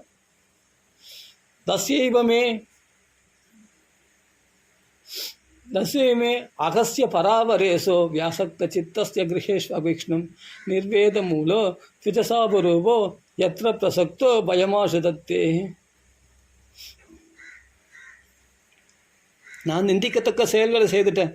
மகா பாவாத்மா. ஏன்னா நான் தொடர்ந்து நான் இந்த இல்லறம் கிரகாபத்திய சுகங்களில் நான் ஈடுபட்டு கொண்டிருந்தேன். இல்லற சௌக்கியங்கள் எப்போ பார்த்தாலும் குடும்ப சௌக்கியத்தில் உழண்டு கொண்டிருந்த சுவாமி. நான் இப்படியே உழண்டு விடக்கூடாது, நாங்கள் மோட்சம் அடையணும்னு பகவான் பெரிய கருணை காட்டியிருக்கான் சுவாமி. அந்த பகவானுடைய பிராப்திக்க வேண்டி வைராக்கியத்தை மூலமாக கொண்ட, அதாவது பகவானுடைய பிராப்திக்காக சாதனம் எதிரானா வைராக்கியம்தான். அந்த வைராக்கியத்தை மூலமாக கொண்ட எந்த சாபம் எனக்கு ஏற்பட்டதோ இந்த சாபம் எனக்கு வைராக்கியத்தை உண்டு பண்ணிச்சு. எதனால் நான் பகவானுடைய பிராப்தி நான் அடையணுமே. இப்படியே காலம் வியர்த்தமாக போயிட்டா என்ன பண்ணுறதுன்னு பகவான் பெரிய அனுகிரகம் பண்ணிட்டான் சுவாமி. எனக்கு அந்த சாபம் மூலமாக எனக்கு பெரிய அனுகிரகம் தான் வந்திருக்குன்னு நான் நினைக்கிறேன் சுவாமி. அதனால் சீக்கிரமாக இந்த உலக விஷயங்களான பற்றுதலை எப்படி சீக்கிரமாக விடுவான் அப்படின்னு தெரிஞ்சு பகவான் என்ன பண்ணால் பிராமண சாபத்தின் மூலமாக இந்த உலகத்தில் உள்ள பற்றுதலை விடும்படி செய்து என்னை இங்கே கொண்டு வந்திருக்கான் சுவாமி. ஆனால் பாருங்கள், இங்கே கொண்டு வந்து மகான்களே தேடி அமைச்சிருக்கான் பத்தியா பகவான். எவ்வளோ கிருபாலு பத்தியா அந்த கிருஷ்ணனுக்கு. கர்ப்பத்தில் எனக்கு தரிசனம் கொடுத்தான், யாருக்கும் கிடைக்கல. பிரகலாதனுக்கு கூட கிடைக்கல. பிரகலாதன் கர்ப்பத்தில் உபதேசம் தான் கிடைச்சிது. துருவனுக்கு கூட கிடைக்கல. கர்ப்பஸ்ரீமான்னு பேர். அந்த கர்ப்பஸ்ரீமான்னா கர்ப்பத்திலேயே தரிசனம் கூட பரிசுத்து கதையில் தான். பரிசுத்து கதையில் தான் கர்ப்பத்திலேயே பகவானை தரிசனம் பண்ணுறான்னு இந்த ஒரு கதை தான். வேறு எங்கேயுமே நம்ம பார்க்க முடியாது. நமக்கு எனக்கு தெரிஞ்சு வேறு யாரும் இருக்கிறாங்களோ என்னமோ தெரியாது. மார்க்கண்டேயர் கூட 16 வயசு வரைக்கும் 16 வயசு பொறுத்து தான் சிவபெருமான் அனுகிரகம் பண்ணார். நித்தியமாக 16 வயசு என்றும் 16. ஓகே. ஆனால் கர்ப்பஸ்ரீமான் கர்ப்பத்திலேயே தரிசனம் பண்ணுறது இந்த ஒரு கதை தான் பார்த்தா. பரிசுத்து தான் கர்ப்பத்திலேயே பகவானை தரிசனம் பண்ணான். கர்ப்பஸ்ரீமான் பேர் இவங்களுக்கெல்லாம். அதே போல் லக்ஷ்மண சுவாமிக்கு கர்ப்பஸ்ரீமான். ராமருக்கு சேவை செய்யறதுக்குனே வந்தார் லக்ஷ்மண சுவாமி. லக்ஷ்மணன் சொல்லலாம் கர்ப்பஸ்ரீமான்னு. அடுத்து யாருன்னு சொன்னால் பரிசுத்தை தான் சொல்லலாமா கர்ப்பஸ்ரீமான்னு. அப்படியேப்பட்ட பாக்கியம் பெற்ற நான், எனக்கு வந்து அந்த பகவானுடைய கருணை இன்றைக்கி வரைக்கும் போலையா. எங்கள் பாட்டியானவள் கோவிந்தான்னு சபையில் காத்திருந்தா. அப்போ பகவான் சொன்னானா வைகுண்டத்துக்கு போகும்போது எனக்கு 2 கோரடா எனக்கு உத்தவர் இடத்துல சொல்லிட்டு போகிறானா வைகுண்டத்துக்கு போகும்போது உத்தவா எனக்கு 2 கோரடா. அந்த கோவிந்தான்னு காத்திரன்னு பிறகுதான்டா நான் வந்தேன். நான் அப்போ கதறதுக்கு முன்னாடி நான் வந்து தொலைச்சா என்ன. அதுக்கு முன்னாடியே வந்து அந்த துச்சாதனம் வந்து துயில் வரைக்க முன்னாடியே வந்து நான் காப்பாற்றி அந்த துச்சாதனை ஒரு போடும் போட்டா என்ன. அதை பண்ணாமல் நான் வந்து அவருக்கு கத்தின பிறகுதான் நான் வந்து காப்பாற்றினேன். அது எனக்கு ஒரு பெரிய குறைடா. நான் பெரிய கடன் பட்டவன்டா. பகவான் நாமா சொல்லிட்டா பகவான் கடன் பட்டவனாகிறான் அந்த பக்தனுக்கு. பகவான் ஆமாம் கோவிந்தா அப்படின்னு கதறினாலே அந்த சபையில். அவள் கூப்பிட்ட பிறகு தான் நான் வந்தேன். நான் கூப்பிட்றதுக்கு முன்னாடி வந்தேன் நான். அதனால் அது பெரிய குறை தான். அது குறையோடு தான் நான் வாழ்ந்தாகணும். வைகுண்டத்துக்கு போகிறேன். இன்னொரு விஷயம் என்னென்னா, எல்லாரும் கடைசி காலத்தில் பகவானை நினைப்பாங்களாம். கடைசி காலத்தில் விதுரர் நினைச்சாராம். இந்த விதுரர் எங்கேயோ தீர்த்த யாத்திரைன்னு போயிட்டார், இவரை பார்க்க முடியாமல் போயிடுது அப்படின்னு அது ஒரு வருத்தமாக. இந்த 2 வருத்தத்தோடு தான் பகவான் வைகுண்டத்துக்கு போனானா கிருஷ்ணாவதாரம் முடியும் பொழுது. இது உத்தவரிடத்துல பகவான் சொல்லிக்கிறாரு. அந்த விதுரருக்கு பாகவதம் கொடுக்கணும்னு நினச்சேன். அந்த விதுரர் எங்கே போய் தொலைச்சார் தெரியலையே. சரி வந்தால் மைத்திரையர் வந்து ஹரித்வாரில் இருக்கார், அவரிடத்துல போய் பாகவத உபதேசத்தை பெற்றுக்கொள்ளும்படி நான் சொன்னேன்னு சொல்லு அப்படின்னு உத்தவரிடத்துல கிருஷ்ணர் சொல்லிட்டு கிளம்புறாரு. பகவான் வந்து எல்லாருமே உடலை வந்து கழட்டி போடலாம், சட்டை கட்டி போடல, எல்லாமே வந்து தேகத்தை விட்டு உயிரை மட்டும் தனியாக பிரிப்பாங்க யோகிகள்லாம். அது மாதிரி பிரியலையா. இந்த யோகீஸ்வரராகிய 18 யோகங்களை உபதேசம் பண்ணக்கூடிய இந்த யோகீஸ்வரர் எப்படி பண்ண அக்கர தத்துவம், அதாவது என்னென்னா அந்தர்த்தனம் ஆண்டிட்டாராம். அப்படியே உடலை மறைச்சிட்டாராம். ஏன்னா தியானமங்கலம் பின்னாடி வரப்போகிறவங்க இந்த கிருஷ்ணஸ்வரூபத்தை வந்து தியானம் பண்ணணுமேன்றதுக்காக அந்த உடலை வந்து எரிச்சில்லையாம், அவர் வந்து புதைச்சில்லையாம், இந்த உடலை விட்டு போயில்லையாம். அவர் எப்படி பண்ணாருன்னா, அந்த யோகேஸ்வரர் கிருஷ்ணனாகிய யோகேஸ்வரர் எப்படி பண்ணாருன்னா, அப்படியே தன் உடலை தேவரெல்லாம் பார்த்து கொண்டு இருக்கும்போதே அவர்கள் கண்களுக்கே புலப்படாதபடி தன் உடலை மறைச்சிட்டாராம். எங்கே மறைச்சிட்டாருன்னா, இந்த பாகவதம் என்ற புஸ்தகத்தில் மறைச்சிட்டாராம். திரோதான கரியசி இந்த பாகவதத்துக்குள்ளே நுழைஞ்சிட்டாராம் பகவான். தன் ஒரு ஜோதியா அந்த பாகவதத்துக்குள்ளே நுழைஞ்சிட்டாராம். அதனால் பாகவதம் படிக்கிறதுனால நம்ம எவ்வளோ அனுபவங்கள் கிடைக்குது, எவ்வளோ உற்சாகம் கிடைக்குது, இந்த சந்தோஷம் எதனால் கிடைக்குது? பகவான் இருக்கிறதுனால தானே. பகவான் சாநித்தியமாக இதில் இருக்கிறதுனால கண் கூட நம்ம உணர்றோமே. ஒவ்வொரு நாளும் பாகவதம் அடியன்னு சொல்லும்போது அதை அப்படியே அனுபவிக்கிறேனே. இல்லைன்னா அந்த ஞானத்தை பகவான், இப்போ நான் சவண மகர்ஷி கதை சொல்கிறதுக்காக வந்தேன், நான் பாகவதம் சொல்ல வந்தேன். திடீர்னு சவண மகர்ஷி கதை என்னவோ சொல்லணும்னு ஆசையாக இருந்தது, சொல்லிட்டேன். அது மாதிரி அந்தந்த சமயத்தில் என்னென்ன தோணும், எதை பேசணுன்றது நம்ம நினைக்கிறது கிடையாது. நான் ஆரம்பிக்கிறது மட்டும்தான் என் வேலை. அந்த சமயத்தில் எந்த விஷயம் பேசணும், என்ன பண்ணணும் அப்படின்ற, இந்த டைமில் இதை பேசணும் அப்படின்றதுலாம் என் இஷ்டம் கிடையாது. அது பாடு வாக்கில் வெள்ளமாக, அது பாடு சரளமாக பகவான் அதான் சொல்கிறேன். வாயை அசைக்கிறது மட்டும்தான் அடியேன். ஆனால் பகவான் தான் உள்ளிருந்து பேசுகிறான். யோ அந்த பிரவிஷ்ய மம வாச்சமிமாம் பிரசுப்தாம் சஞ்சீவயத்யகில சக்திதர ஸ்வதாம்னா அந்யாம்ச ஹஸ்த சரண சிரவணத்வகாதின் பிராணா நமோ பகவதே புருஷாய துப்பியம். அவன் தான் பிரசுப்தம். என் வாக்கு எழும்ப வைக்கிறது கிருஷ்ணன் தான். அந்த கிருஷ்ணன் தான் பேச வைக்கிறான். அதனால் நம்மளுடைய சங்கல்பமாக என்ன பேச போகிறோம் கூட தெரியாது இங்கே வந்து உட்காந்தா. அது பகவானுடைய செயல். அதனால் பரிசுத்த மகாராஜன் சொல்கிறான், அந்த ஆத்த பாந்தவகா கடைசியில் அந்த கோவிந்தான என் பாட்டி சொன்ன கர்த்தனா சபையில், திரௌபதி பாட்டி இல்லையா பரிசுத்துக்கு, அந்த கடன் இன்னும் திருலையா, கடன் பட்டோம்னு சொன்னேன், அந்த கடன் இன்னும் திருலையா, அந்த கடன் என் வரைக்கும் வந்து இப்போ இந்த சமயத்தில் சாதுக்களை அமுச்சு வச்சிருக்காரு பகவான். என்ன பாக்கியம் அப்படின்னு சொல்லி பரிசுத்து புலம்புறாரு. அது பிராமண சாப ரூபமாக எனக்கு பெரிய அனுக்கிரகம் பண்ணியிருக்கான் பகவான் அப்படின்றார். உத்தமர்களாகிய நீங்கள் உங்களால் அனுகரிக்கத்தக்க சீலம் உள்ளவனா, நான் அப்படிப்பட்ட நடத்தை உள்ளவனா, நான் எப்படிப்பட்ட தவறு செய்தேன்னு எனக்கு நல்லா சொல்லுது சுவாமி. ஆனால் என்னை வந்து அதை மதிக்காமல் அதை தூக்கி, அதான் மகானுடைய குணம். அவர்கள் பண்ணுற அபச்சாரத்தை அதை மனசுலேயே வைக்காமல் எனக்குள்ளே இருக்கிற ஏதோ கொஞ்ச நெஞ்ச பக்தி பண்ணியிருக்கேன். என்னை போய் ஒரு பாகவதனாக மதித்து என்னை தேடி வந்திருக்கீங்களே. கிருஷ்ணனுடைய கிருபை எப்படிப்பட்டதுன்னு நான் கண் கூட உணர்றேன் சாமி. இது என் சாமர்த்தியமான கிருஷ்ணனுடைய அனுக்கிரகம். நான் பாபி தான். ஆனால் என்னிடத்துல கிருபை காட்டி நீங்கள் வந்தது கிருஷ்ணனுடைய கிருபை. ஆனால் இன்றைக்கி மகான்களுடைய அனுக்கிரகத்துக்கு பாத்திரமாயிட்டேன். சரணாகதனமான என்னை நீங்கள் தெரிஞ்சுக்க சுவாமி. நிச்சயமாக என் மனசில் ஒன்றே வந்தா இருக்கு சுவாமி, பகவான் இடத்துல திருடமான பக்தி எனக்குள்ளே நிலைச்சிருக்கிறது. இதை நீங்களும் தெரிஞ்சுக்கணும். இந்த கங்கை ஓடுகிறாள் பார், ஓடுறா பார் கங்காதேவி, அவளும் நான் தெரிஞ்சுக்கிட்டான். நான் திருத சித்தம் ஈசகே, என்னுடைய சித்தமானது உறுதியாக கிருஷ்ண இடத்துல பற்றி இருக்கிறதுன்னு தெரிஞ்சுக்கணும் சுவாமி. வேறு எதுலேயுமே எனக்கு இந்த உலகத்தில் அதை அனுபவிக்கணும், இதை அனுபவிக்கணும், எப்படியாவது நான் தப்பிச்சிக்கணும் இந்த சாவிலேருந்து அப்படின்னு பரிகாரத்தை தேடியே நான் ஓடல சாமி. எனக்கு அதெல்லாம் வாழா சாமி. கிருஷ்ணன் மட்டும் நான் அடைய வேண்டியது ஒரே லட்சியம் என்னென்னு, கிருஷ்ணன் அடையணும், இந்த கிருஷ்ணன் அடையணும். இது மட்டும்தான் சுவாமி என்னுடைய மனசில் இருக்குது. இதை நீங்களும் தெரிஞ்சுக்கணும், இந்த கங்காதேவியும் தெரிஞ்சுக்கிட்டு எனக்கு அனுகிரகம் செய்யுங்க சுவாமி அப்படின்னு பிரார்த்தனை பண்ணுறானா பரிசுத்து. தக்ஷகன் வந்து அவன் எந்த ரூபத்திலாம் வந்து கட்டிட்டான் சாமி, அதை பற்றி கவலைப்படல. தக்ஷகன் மனுஷ ரூபத்தில் வந்து கட்டிக்கிட்டோம், பாம்பு ரூபத்தில் வந்து கட்டிட்டோம், எந்த ரூபத்திலாம் வந்து கட்டிட்டோம். எதனா பழத்தில் வந்து கட்டிக்கிட்டோம். தேவி பாகத்தில் பழத்தில் வந்தது சொல்லப்படுது. என்னமோ ஒன்று, எத்தனையோ ஒரு விதமாக கதைகள் பல விதமாக இருக்குது. நம்ம பாகவதத்தை பிரதானமாக பேசுறதுலாம் நம்ம அதை தான் பேசணும். மகாபாரதத்துலேயும் இந்த கதை வருது. தேவி பாகவதத்துலேயும் அந்த பரிசுத்த மகாராஜன் எப்படி அந்த தக்ஷண பாம்பால் மரணம் அடைகிறாருன்றது வருது. எல்லாத்துலேயும் வருது. விஷயம் ஒன்று தான், தக்ஷண பாம்பால் ஒரு மரணம், அதுதான். அப்போ அந்த பிராமணன் என்ற சிங்கி என்ற பையனால் அனுப்பப்பட்ட அந்த தக்ஷண பாம்பானது வந்து இஷ்டத்துக்கு தன் உடம்பு தானே கடிக்க போகிறான், ஆத்மாவை கடிக்க போகிறது இல்லையே. அதனால் என்னென்னா நயனம் சிந்தந்தி தாவகா நயனம் சிந்தந்தி அஸ்திராணி, அஸ்திரங்களால் கொல்லப்பட முடியாது இல்லையா இந்த ஆத்மாவை. அதெல்லாம் உடம்பு தானே கொல்ல போகிறான். அவன் வந்து இஷ்டப்படி கடிக்கட்டும் சாமி, அதை பற்றி எனக்கு கவலைப்படல சாமி. நீங்கள் வந்து இந்த தேக வியோக காலத்தில் இந்த உடல் ஓடுற வரைக்கும் நீங்கள் என்ன பண்ண, விஷ்ணுடைய கதையை நீங்கள் தாராளமாக கானம் செய்யுங்கள். நான் கேட்கறதுக்கு நான் தயாராக இருக்கேன் சாமி. காயது விஷ்ணு காதாக, இந்த உடம்பு வந்து இஷ்டத்துக்கு கடிக்கட்டும், உடம்பு பற்றி எனக்கு கவலையே இல்லை சாமி. அது என்றைக்கு இருந்தாலும் இன்றைக்கி இல்லை நாளைக்கு விட போகிறேன். தக்ஷன் பாம்பு வந்து கடிச்ச பிறகு தான் நான் சாவேன்னா அப்படி தான் விதி எழுதிச்சுன்னா அப்படி போகட்டமே. இல்லைன்னா இன்னும் 10 வருஷம் கூட இருந்தேன்னா 10 வருஷம் போட்டு நான் வேறு ஏதாவது என்னென்னா ஹார்ட் அட்டாக்கில் போகலாம், ஏதாவது மாரடைப்பில் ஆகலாம், ஏதாவது ஒரு பிபி வரலாம், ஏதாவது சுகர் வரலாம், எவ்வளோ இருக்குது இல்லையா.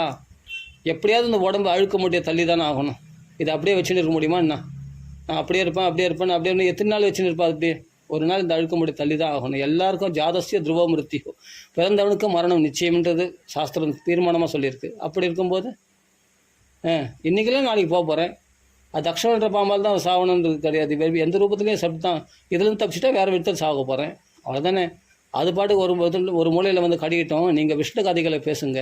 அந்த காலத்தை பற்றி நினச்சின்னு ஐயோ தக்ஷன் வந்து கடிக்க போகிறானே, பாம்பு வந்து கடிக்க போதுன்னு பயந்துன்னு இருக்கிறத காட்டிலும் அந்த டைமில் பிரயோஜனமாக விஷ்ணு கதைகளை பேசலாமே. பாருங்கள் என்ன புத்திசாலித்தனம் பாருங்கள். இது தாங்க புத்திசாலித்தனம். நமக்கு வந்து நடனா ஆயுஷ் என்றைக்கோ இருக்குதுன்னு நினச்சி நம்ம என்ன பண்ணுறோம், இன்னும் 60 வருஷத்துக்கு மனக்கோட்டைகளை கட்டுறோம். பெரிய பெரிய படிக்கட்டு போடுறோம் நம்ம. ஆமாம், நம்மள மாதிரி மனக்கோட்டை கட்டுறவங்க யாரும் கிடையாது. நிறைவேறின ஆசைகளை விட நிறைவேறாத ஆசைகள் தான் நிறைய நமக்குலாம். அதுக்கு தான் பிறவிகளை ரெடியாக நம்ம பிறவிகளை தயார் பண்ணி தான் நிறைய ஆசைகளை நமக்குள்ளே வளர்த்துக்கிறோம். ஆமாம், நான் அதை பண்ண போகிறேன், இதை பண்ண போகிறேன், பல விதமான கோட்டைகள்லாம் மனக்கோட்டைகள் கட்டுறோம் இல்லையா. அதனால் இங்கே என்ன சொல்கிறாரு, தம்மோபயாதம் பிரதியந்து விப்ரா கங்காச்ச தேவி திருதச்சித்த மீசே துஜோபசுஷ்டா புககஸ்தக்ஷகோன்வா தசத்வலம் காயத விஷ்ணுகாதாக புனश्च பூயாத் பகவத்யனந்தே பிரதிப்பிரசங்கஸ்ச ததாஸ்ரயேஷு மகத்ஸ்யாம்யாம் உபயாமி சிருஷ்டிம் மைத்ரியஸ்து சர்வத்திர நமோத்விஜேப்யः. நம்ம இந்த ஸ்லோகம் வந்து எல்லாருமே மனப்பாடம் பண்ண வேண்டிய ஸ்லோகம், எல்லாருக்கும் தெரிய வேண்டிய ஸ்லோகம் இந்த ஸ்லோகம். கடைசி காலம் மனுஷன் யாருக்கு எப்படி விதிக்கப்பட்டிருக்கோ தெரியாது. எந்த காலத்தில் நம்ம எந்த கடைசி காலம் எதுன்னு நம்மளுக்கு தெரியாது. முதல்ல கடைசி காலம் எதுன்னே தெரியாது. அப்படியே கடைசி காலத்தில் நம்ம எப்படிலாம் உயிர் போக போகுதுன்னு யாருக்குமே தெரியாது. எதனா எப்படின்னா இருந்தும் போட்டோம், புரியுதுங்களா. அடுத்த பிறவி நம்ம எந்த பிறவி எடுக்க போகிறோன்றது நம்ம நிச்சயம் கிடையாது. மனுஷ பிறவி தானா, மிருகமா, பறவையா, பாம்பா என்னன்னு தெரியாது. புல்லாகி பூடாய் புழுவாய் மரமாகி பல்விருகமாகி பறவையாய் பாம்பாய் கல்லாய் மனிதராய் பேயாய் செல்லாய் நின்ற தாவர சங்கமத்தில் எங்களா பிறப்பும் பிறந்திழைத்தேன் எம்பெருமானே மெய்யே உன் திருவடிகள் கொன்று வீடுற்றேன் மெய்யா விமலா விடைப்பாக அப்படின்னு வருது இல்லையா. மாணிக்க வாசகர் அருமையாக பாடிட்டார் இல்லையா. நம சிவாய வாழ்க, நாதன் தாழ் வாழ்க, எமைப்பொழுதும் வெண்ணெஞ்சில் நீங்காதான் தாழ் வாழ்க அப்படின்னு சொல்லி கோகலி அப்படின்னு வருது இல்லையா. அதெல்லாம் ஒரு டைமில் மனப்பாடம், இப்போ நிறைய மறந்து போச்சு. அப்படியேப்பட்ட எத்தனையோ பிறவிகள் செல்லான் என்ற எத்தாவசம் எல்லா பிறப்பும் பிறந்து இழைச்சி போயிட்டேன் சுவாமி. நான் ரொம்ப இழைச்சி போயிட்டேன். எவ்வளவு துன்பங்கள், எவ்வளோ கஷ்டங்கள் அனுபவிச்சாச்சு. இன்னும் இந்த பிறவிகள் சலிக்கலையா? இன்னும் பிறவிகள் மேலே மேலே எடுத்துக்கொள்ள வேண்டாமா? அதுக்காக ஆசைகளை அதிகமாக வளர்த்துக் கொள்கிறீர்களா? அதிகமான கர்மாக்களை எப்படி ஆயிரக்கணக்கான கர்மாக்களில் ஈடுபட்டு கொண்டு அப்படிப்பட்ட மனசு உளைச்சலோட அது ஏதாவது சந்தோஷம் வந்தாலும் பரவாயில்ல, ஒரு சந்தோஷமும் இல்லை, அலைச்சல் மட்டும்தான் மிஞ்சுது. அவ்வளோ உளைச்சல், மன உளைச்சலும் அலைச்சலும் மட்டும், உடல் அலைச்சலும் மன உளைச்சல் மட்டும்தான் மிஞ்சுது. அதில் எதுக்கு இவ்வளோ பாடுபடுறீங்க? ஏன் அவ்வளோ பொருளாசை? என்னத்தை சாதிக்க போகிறீங்க? காலை வேறு என்றைக்கோ கிடைக்கக்கூடிய பணத்துக்கு இன்றைக்கி விழுந்து படிக்கிறாங்க. 20 வருஷமாக படிக்கிறது தப்புன்னு சொல்ல வரல, அதான் சொல்கிறேனே. சரி, குறை சொல்லக்கூடாதுன்னு நினச்சா கூட இந்த பாகவதத்தில் அப்படி சொல்லியிருக்கு. என்ன பண்ணுறது? பாகவதத்தில் வைராக்கியத்தை இந்த இடத்துல பாருங்கள். மெயினாக பிரதானமாக என்ன பாகவதத்தில் பக்தி, ஞானம், வைராக்கியம். அந்த வைராக்கியத்தை நம்ம சொல்லணுமா வேணாவா? நான் பாகவதம் தானே பேசுகிறேன், அந்த ரீதியில் தானே பேச முடியும். அப்போ நம்ம பேசக்கூடாதுன்னா எப்படி? சில பேருக்கு மனசுக்கு ஆயப்படும் என்னடா இதுன்னு. ஆனால் பிரயோஜனமான விஷயந்தான் இது. உண்மையை மறுக்க முடியாது. உண்மை என்றைக்கும் கசக்க தான் செய்யும். மருந்து என்றைக்கு தான் இனிச்சு இருக்குது சொல்லி பார்க்கலாம். மருந்து எப்பவும் கசக்கும், விருந்து எப்பவும் இனிக்கும் இல்லையா. வடை பாயசத்தோடு போட்டால் பாயசம் சாப்பிட்டா இன்றைக்கி தான் இன்றைக்கும் விருந்து. ஆனால் உடம்புக்கு அது என்றைக்குமே நோய் தான். மருந்து என்றைக்கும் உடம்பு வியாதியை போகக்கூடியது. கொஞ்சம் கசப்பாக தான் இருக்கும். என்ன பண்ணுறது? சாப்பிட்டு தான் ஆகணும், வேறு வழி இல்லை. இல்லாட்டி இந்த பிறவி பண்ணி போகாது. அதனால் கொஞ்சம் இந்த வைராக்கியன்ற கொஞ்சம் கசப்பையும் கொடுக்குறேன், சாப்பிடுங்க, வேறு வழி கிடையாது. அதனால் 20 வருஷமாக 30 வருஷமாக கடினமாக நல்லா படிக்கிறான், நல்லா கஷ்டம். சரி, அப்படியே போயிட்டாலும் ஒரு வேலைக்கு போகிறேன். அந்த வேலையில் மட்டும் இப்போ போனவொடனே குத்துறான் சம்பளத்தை கோடியா. கடினமாக நைட் ஷிஃப்ட்டு, டே ஷிஃப்ட்டு, கடினமாக எதுக்குன்றேன்? அல்பமான அந்த பணத்துக்காக, அவ்வளோதானங்க, வேறு ஒன்றுமே இல்லையே. அந்த ஜடமான பணத்துக்குன்னா நான் ஒன்றும் இல்லைன்றேன். பணம் இல்லைன்னா அந்த வாழ்க்கையே இல்லை, உலகமே இல்லை. அடப்படா, எவ்வளோ பேர் சந்தோஷமாக இருக்கான் தெரியுமா பணம் இல்லாமல். பணம்லாம் அவங்கள தேடி வரும். இந்த சூட்சமெல்லாம் நிறைய பேருக்கு தெரியாது. நீ பகவானை தேடி வா, பணம் உன்னை தேடி வரும். நிறைய பேர் நம்ப முடியாது. நம்பிக்கை இல்லாதவங்களுக்கு நான் சொல்கிறதுக்கு விருப்பமும் படல. நான் நம்புறவங்களுக்கு தான் கிருஷ்ணன், நம்பாதவங்களுக்கு எப்படி பகவான் அனுகிரகம் பண்ணுவான் சொல்லும் பார்க்கலாம். நீ தான் வேறு விதத்து உன்னுடைய கண்டிஷன் லைஃப்பில் வந்து வேறு விதமாக நீங்கள் வந்து வகுத்து வச்சுருக்கியே. இப்படிலாம் பண்ணால் தான் எனக்கு பணம் கிடைக்கும், இப்படிலாம் நான் ஒழிச்சாதான், இப்படிலாம் கஷ்டப்பட்டால் தான் அப்படின்ட்டு நீ வகுத்து வச்சிருக்க வரைக்கும் நீ அப்படி பண்ணால் தான் உனக்கு அந்த பிரயோஜனங்கள் கிடைக்கவே ஒழிய இதெல்லாம் இல்லைன்னா கூட பகவானுடைய கிருபையானது எல்லையற்றது. அப்படியேப்பட்ட பறவைகளுக்கும் எறும்புகளுக்கெல்லாம் பகவான் படியாளுக்கலையா? மரத்தை வச்சவன் தண்ணி ஊற்ற மாட்டானா அப்படின்னு நினைக்கிறவங்க தான் அப்படி படியாள் இருக்கிறானே, இன்க்ளூடிங் மை செல்ஃப். படியாள் இருக்கிறானே இன்க்ளூடிங் மை செல்ஃப். படியாள் இருக்கிறானே எத்தனையோ பேருக்கு.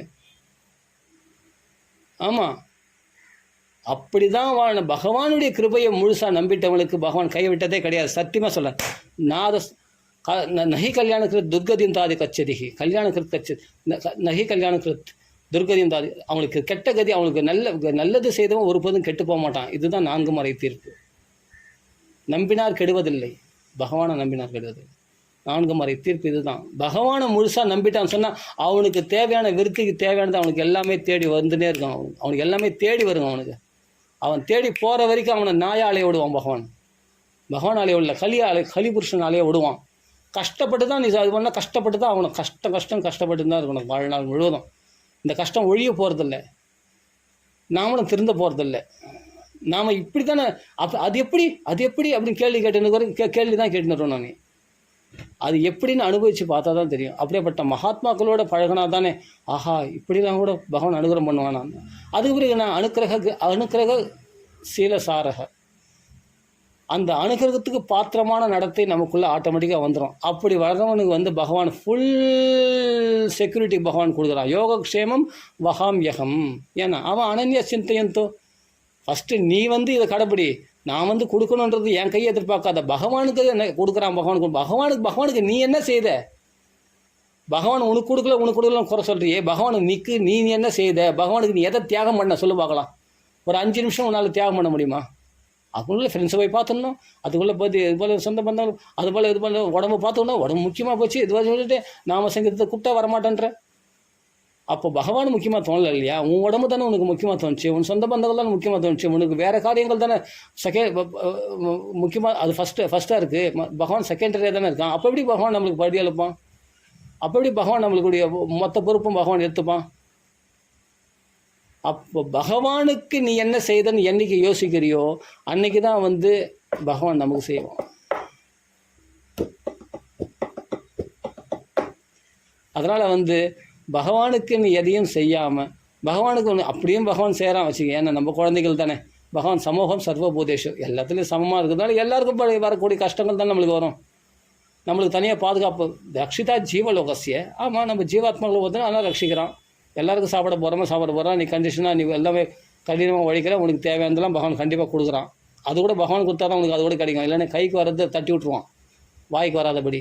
ஆமாம், அதுபோல் எத்தனையோ பேர் உண்டு. ஒரு ஸ்வீட் சாப்பிட முடியுதா? சர்க்கரை டயாபெட்டிஸ், ஏன்னா சர்க்கரை நோய், என்ன பண்ணுறது? அதிகமாக சர்க்கரை சாப்பிடக்கூடாது டாக்டர் சொல்லியிருக்காரு. அப்புறமா எனக்கு பிபி அதிகமாக, சர்க்கரை வந்தால் என்னென்னவோ சொல்கிறாங்க இல்லையா? நல்லா ஃப்ரீயாக ஒரு 2 லிட்டர் நல்லா மென்று சாப்பிட்ற சொல்ல பார்க்கலாம் அவங்கள. அவ்வளோதான், உடனே ஃபிக்ஸ் வந்துடும். ஒரு மாதிரி ஆகிடும் இல்லையா? எவ்வளோ கஷ்டமாயிடுது அது. அவங்களுக்கு அப்படியே என்னமோ பண்ணிட்டோம் இல்லையா? அதனுடைய சிம்டம்ஸ்லாம் ரொம்ப கஷ்டமாக இருக்கும் இல்லையா? அவங்களால ஃப்ரீயாக நின்று ஏன்னா கைக்கு வந்தது வாய்க்கு வந்தது தட்டி விட்டுறான் பாரு பகவான்.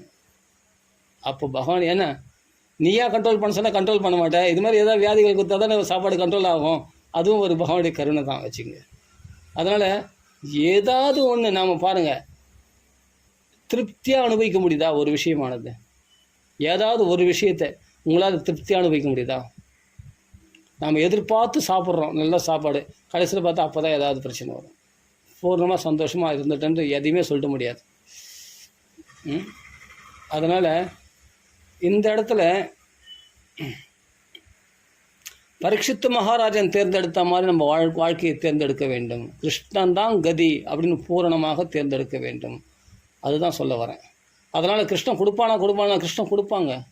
கிருஷ்ணன் கொடுப்பான். கொடுக்கறது தான் கிருஷ்ணன். கேட்டதும் கொடுப்பவனே கிருஷ்ணா சும்மா ஒன்றும் பாடல, சத்தியமாக அது உணர்ந்து பாடின பாட்டு அது. கேட்டதும் கொடுப்பான், கேட்ட உடனே கொடுப்பான். அதுவும் தெரியுமா?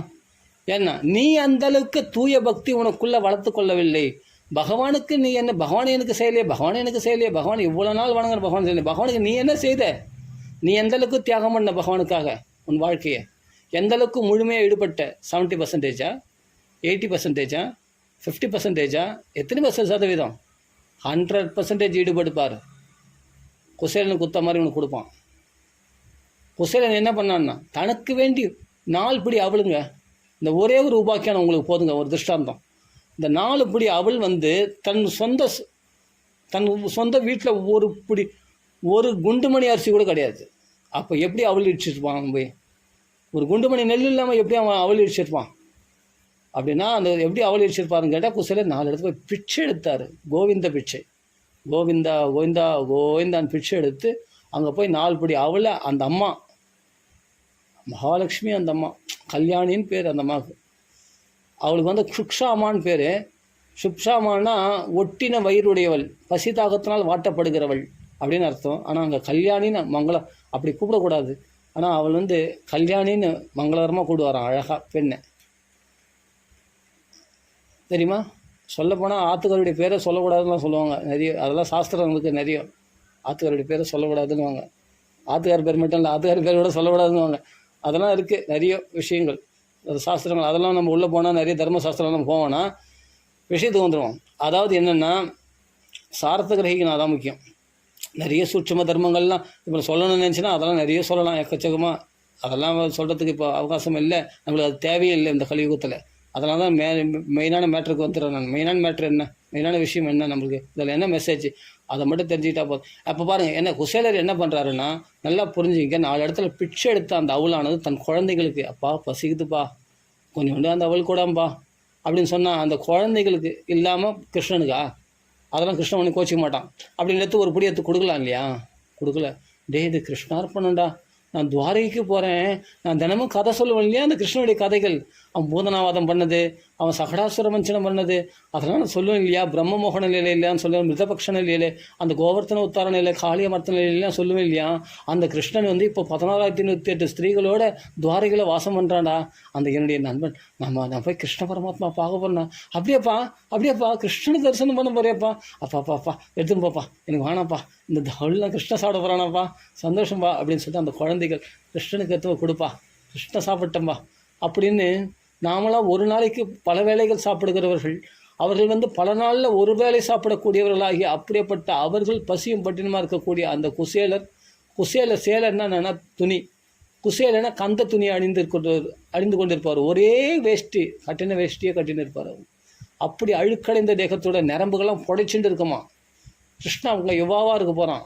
இவர் பார்த்தா வயசான கிழவராக இருப்பாரான். போய் எலும்பும் தோலுமாக, எத்தனையோ நாள் பட்னி, உள்ளே இருக்கிற எலும்புலாம் வெளியே தெரியும். அப்படி ஒரு எலும்பு தான் தெரியும், அந்த மேலே தோல் போட்டு மூடி வச்ச மாதிரி தெரியும். ஒரு செதை இருக்காது, ஒன்றுமே இருக்காது, எலும்பு தான் தெரியும். அப்படி குச்சியாக இருக்கும் கை காலெலாம் பார்த்தா.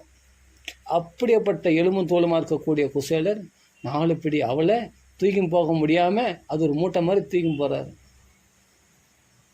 யோசித்து பாருங்கள், பகவான் மனசு தாங்க பார்க்குறான், நம்மளுடைய நிலையை பகவான் பார்க்குறதே இல்லைங்க. உண்மையாக பகவானுக்காக தன் சேவைக்காக தன் வாழ்க்கையை ஒருத்தர் அர்ப்பணம் பண்ணவனுக்கு வாழ்க்கையில் எப்படிங்க படியாளுக்கா பார்த்து.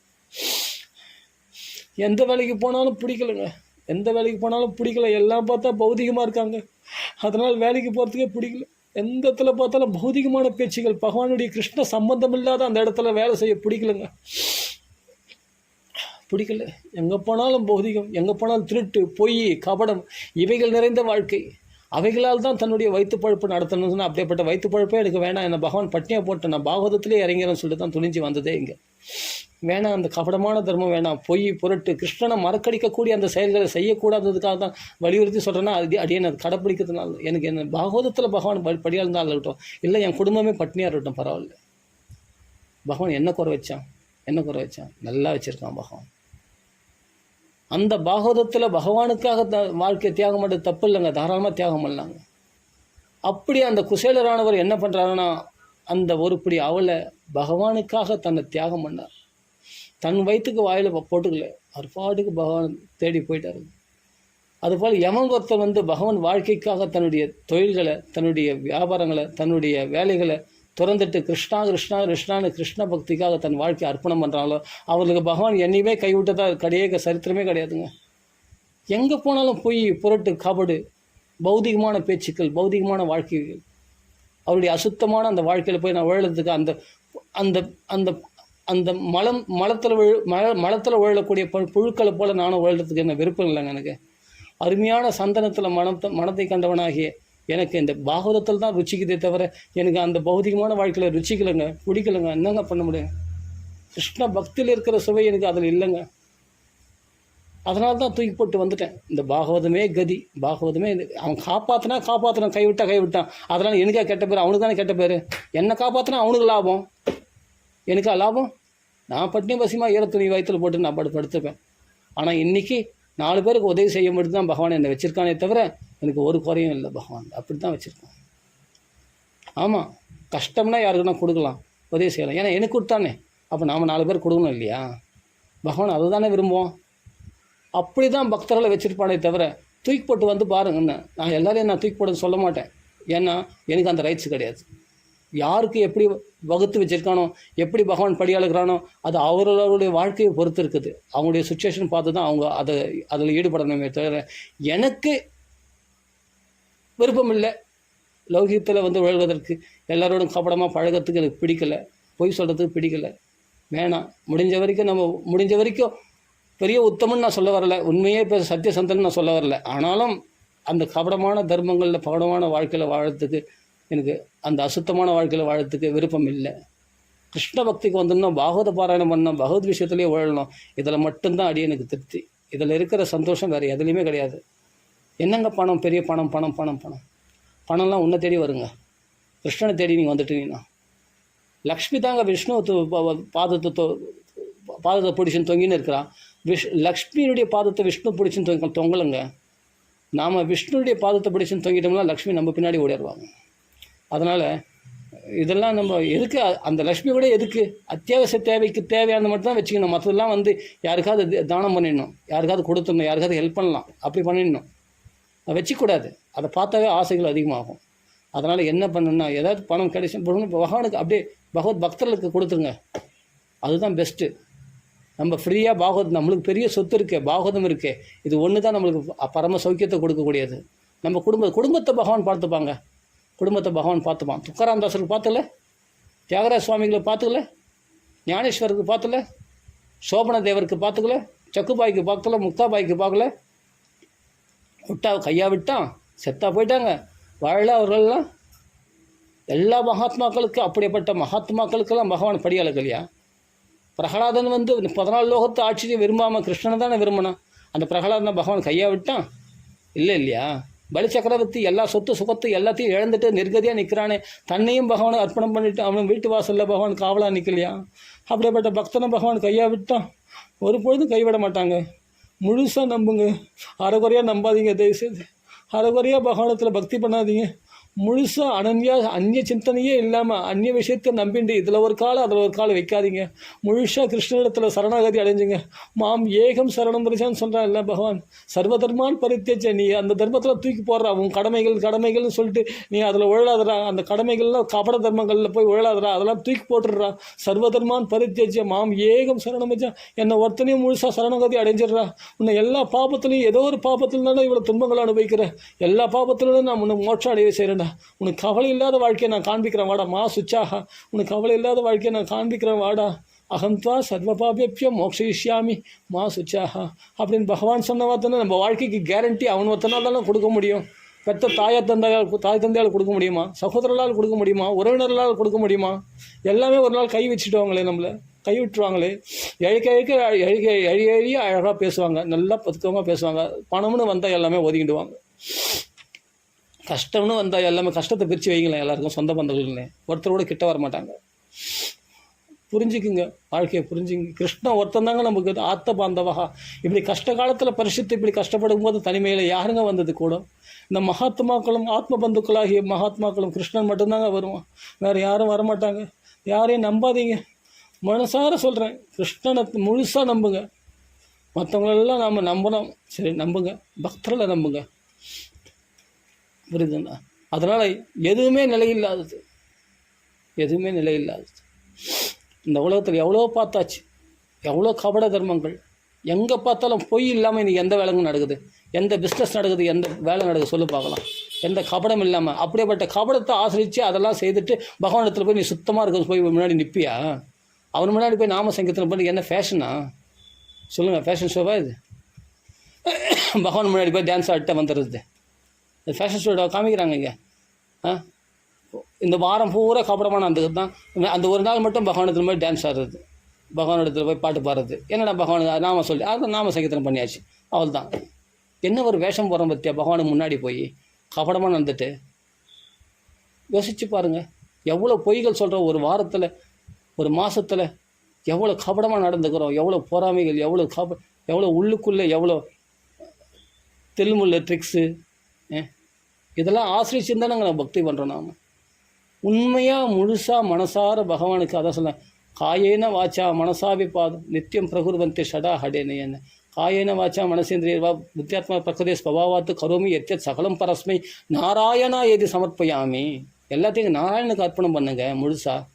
பகவான் அதுதான் சொல்கிறான், என்னை முழுசாக சரணாகதி அடைஞ்சிடுறா, நான் பார்த்துட்டேன்டா உன் வாழ்க்கையை, உனக்கு நான் கேரண்டி கொடுக்குறேன்டா, உன்னை நான் கைவிட மாட்டேன்டா என்றைக்குமே அப்படின்னா. இந்த ஆற்றுல ஒரு கால் சேத்துல ஒரு கால் வேணாங்க நம்மளுக்கு.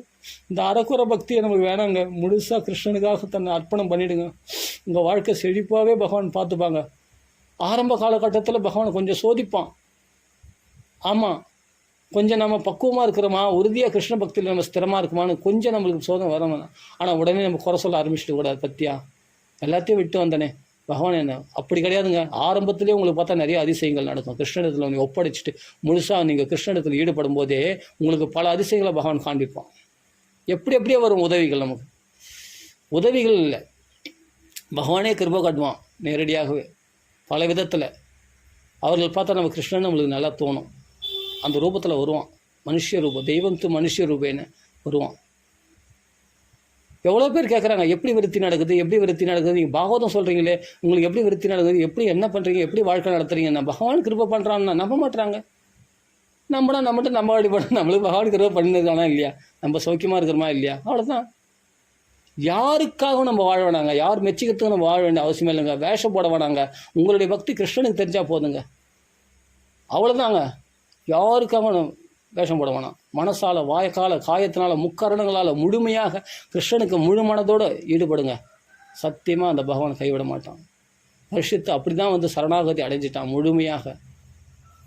அதனால் இதுக்கே டைம் ஆயிடுச்சு. என்னென்னா கொஞ்சம் உணர்ச்சி வசப்பட்டுறேன் அடிக்கடி. இதெல்லாம் என்ன அப்படிப்பட்ட கிருஷ்ண பக்தியானது வெறித்தனமாக இருக்கணுன்றதுக்காக அப்படி சொல்ல வரனே தவிர வேறு ஒன்றும் தப்பாக எதுவும் சொன்னால் தயவுசெய்து மன்னிச்சுங்க. ஒரு நிமிஷம்.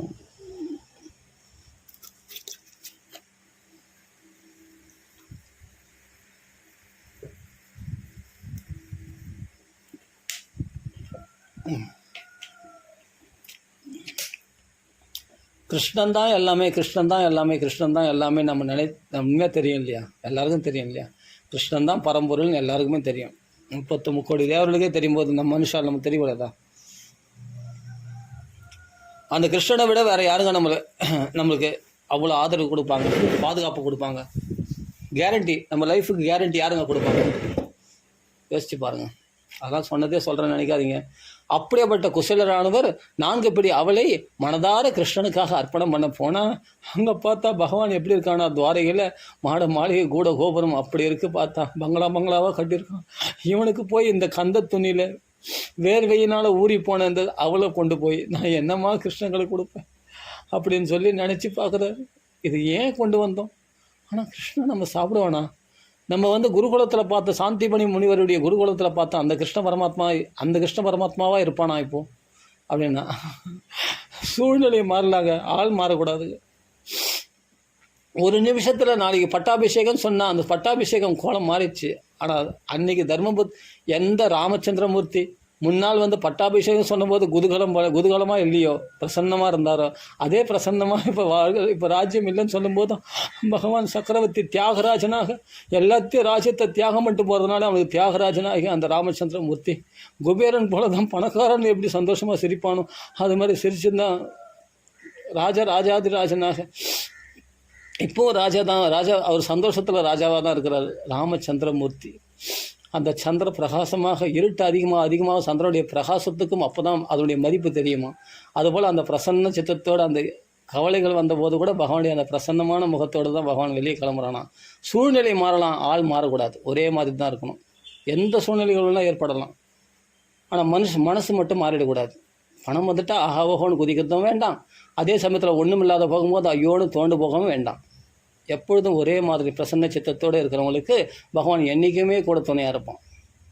அப்படிப்பட்ட ராமச்சந்திரமூர்த்தி பட்டாபிஷேகம் நாளைக்கு பட்டாபிஷேகம் இல்லை, காட்டுக்கு ஓடு அப்படின்னு சொல்லும்போது கூட எப்படி பிரசன்னமாக இருந்தார். அதனால் பகவான் என்றைக்குமே துவாரகாதீசனாகிய குசலர் வரும்பொழுது குசலா வா வந்துட்டியா அப்படின்னு சொல்லிட்டு அன்றைக்கு என்ன பாசத்தை காண்பிச்சானோ அதே பாசத்தோடு அந்த குசலரை வாரி ஆலிங்கனம் பண்ணி எந்த கட்டில் ருக்மணியும் கிருஷ்ணனும் புரண்டாங்களோ அந்த ருக்மணி கிருஷ்ணனும் புரண்ட அந்த கட்டில் அவரை உட்கார வச்சு அவருக்கு பாத பூஜை பண்ணுறாரு கிருஷ்ணன். பிக்ஷு இதுக்கு இந்த பாத பூஜை பண்ணுறாரு கிருஷ்ணர் அப்படின்னு சொல்லிட்டு தோழி மாதிரிலாம் சொல்கிறாங்க. எவ்வளோ திமிர் பற்றியா அந்த தோழிகள். ருக்மணி அவருக்கு சை காட்டினானா, ருக்மணி அப்படின்னு உடனே அவர் எடுத்து சாமரம் வீசுறா. யாருக்கு? பகவானுக்கு இல்லை, குசேலருக்கு தோழி சாமரம். யார்? மகாலட்சுமி சாமரம் வீசுறா. மகாலட்சுமி சேவை சாதிக்கிற ருக்மணி ஆகிய மகாலட்சுமி சேவை செய்கிறா. யாருக்குன்னா மகாவிஷ்ணுவே பாதத்தை அலும்பும் போது மகாலட்சுமியான நான் பகவான் அவருக்கு சேவை சாதிக்கிறது இந்த விசிறி விசுறது பெரிய விஷயமா அப்படின்னு சொல்லி அவள் சாமரம் வீசுறாள்.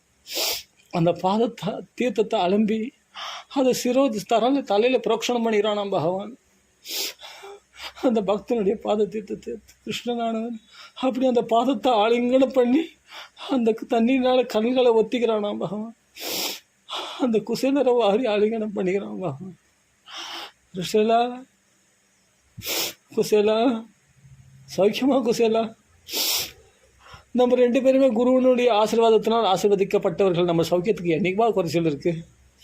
நான் பணக்காரனாக இருந்து சந்தோஷமாக இருக்கிறேன், என் ஆத்ம லாபத்தில் சந்தோஷமாக இருக்கிறேன். நீ ஏழைப்பட்டவனாக இருந்து ஆத்ம லாபத்தில் சந்தோஷமாக இருக்க.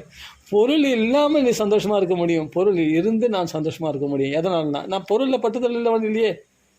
நமே கர்ம பலஸ்பிருகா, எனக்கு கர்ம பலனில் ஆசை இல்லையே. எந்த விதத்திலேயே நம்ம ரெண்டு பேரும் குருவனுடைய ஆசீர்வாதம் பெற்றவர்கள், நாம் ஆத்மலாபத்தை அடைந்தவர்கள். அதனால் எனக்கு பொருள் இல்லாமல் இருந்தாலும் குசேலன் எந்த சௌக்கியத்தை கிருஷ்ணன் எந்த சௌக்கியத்தை அனுபவிச்சானோ அதே சௌக்கியத்தில் குசேலரும் இருந்தாராம். தேகம்தான் எலும்பு தொழுமாய் போயிடுச்சே தவிர ஆத்மாவானது புஷ்டியாக இருக்குதான் இருக்குது. கிருஷ்ண சௌக்கியத்தில் ஆனந்தமாக இருக்கிறாராம். நம்ம ரெண்டு பேருக்கும் சௌக்கியத்தில் குறைச்சல் இல்லைப்பா, சூழ்நிலை தான் வேறு மாதிரி. கிருஷ்ணன் பணக்காரன், குசேலன் ஏழைப்பட்டவன். ஆனால் பார்த்தா ரெண்டு பேரும் ஒரே சௌக்கியத்தை தான் இருந்தாங்களாம். ஒரே குருகுல வாசம் பண்ணதுனால அந்த சாந்திமணி முனிவருடைய பூர்ண ஆசீர்வாதங்கள் ஆத்மலாபத்தினால பூர்ண சந்தோஷம் உடையவர்களாக பூர்ணர்களாக இருந்தாரெல்லாம். அதை தான் சொல்கிறாரு கிருஷ்ணர். அப்பா நம்ம ரெண்டு பேருக்கும் சௌக்கியத்துக்கு ஒரு சில இல்லைப்பா, உனக்கு ஆக வேண்டியது என்ன என்னிடத்துல? எனக்கு யாராலையும் ஆக வேண்டியது இந்த பணத்தினால, இந்த துவாரகையினுடைய பட்டணத்தினால ஆக வேண்டியது என்ன, இந்த மனைவிகளால் ஆக வேண்டியது என்ன? நாம் என்னமே பூர்ண காமர்கள் தானே. அதனால் நான் குசலை பார்க்கணும் சொல்ல வந்தேன். பாருங்கள் எங்கேயோ போயிடுச்சு பாருங்கள் பற்றி. சரி, அதை சொல்கிறது முழுசாக சொல்லிவிடுங்க. என்னவோ குசேலன் குபேரனாக போகிறார் பகவான். அது அந்த பேர் வந்ததுனாலே எனக்கு சொல்கிறதுக்கு ஒரு ஆசையாக இருந்தது. அந்த குசேலன் குபேரனாக ஆகிறார் பகவான். என்ன பண்ண போகிறார் பாருங்கள். அப்போ ஏதாவது உபாயம் வந்து கல்யாணி மண்ணி எப்படி இருக்காங்க? சௌக்கியமாக இருக்காங்க? குழந்தைகள்லாம் கிருஷ்ண கதை கேட்காம தூங்காது. ஆமாம், அந்த குழந்தைகள்லாம் சௌக்கியமா? நீ நிறைய குழந்தை குட்டிகள் பெற்றிருப்பீங்க, நிறைய குழந்தை குட்டிகள் இருக்குமா உனக்கு? கல்யாணம் நம்மலாம் வந்து குருகுலத்தில் பார்த்தது. அதான் நம்ம ஃப்ரெண்ட்ஸ்லாம் பார்த்தியா, அப்போ அவனை பார்த்தியா இவனை பார்த்தியா, அவனை ரோட்டில் யாருனா பார்த்தியா, அன்றைக்கி அவனை பார்த்தேன் பேசினேன் எப்படி இருக்கான்னு கிருஷ்ணனை விசாரித்தான் சௌக்கியமானு. இதெல்லாம் யாரும் எட்டி பார்க்கறதில்லப்பா. நான் ராஜ்யம் அடைஞ்சாலும் அடைஞ்சேன், எந்த ஃப்ரெண்ட்ஸும் நான் சரியாக போய் பார்க்க முடியாது. ஒரே அலுவல்கள், இங்கே சால்வம் சண்டை போட்டான், நரகாசுரம் சண்டை போட்டான் அப்படின்னு பல வேலைகள் இருந்துட்டோம்பா. யாரையும் நான் பார்க்கறதில்ல, எந்த ஃப்ரெண்ட்ஸும் போய் பார்க்கறதில்ல. நீ யாராவது வழிகளில் பார்த்தியா ஃப்ரெண்ட்ஸு, நம்ம ஸ்கூலில் பார்த்த ஃப்ரெண்ட்ஸ்லாம் பார்த்தியா அப்படின்னு பகவான் விசாரிக்கிறாராம். எல்லாம் அப்படி அதெல்லாம் பழைய காலம்லாம், அது ஒரு ஜாலியான காலம் இல்லை அது. ஸ்கூலில் நம்மளாம் மழையில் நெஞ்சுமே ஞாபகம் இருக்குதா? குருவானவர் தேடின்னு வந்துட்டாரு, நம்ம மழையில் சமைத்துக்கெல்லாம் கொண்டு வரத்துக்கு போனோமே, அதெல்லாம் ஞாபகம் இருக்குதா? அப்போ என்னுடைய உணவு நீ திருடி சாப்பிட்டுட்டு ஞாபகம் இருக்கா குசேலா?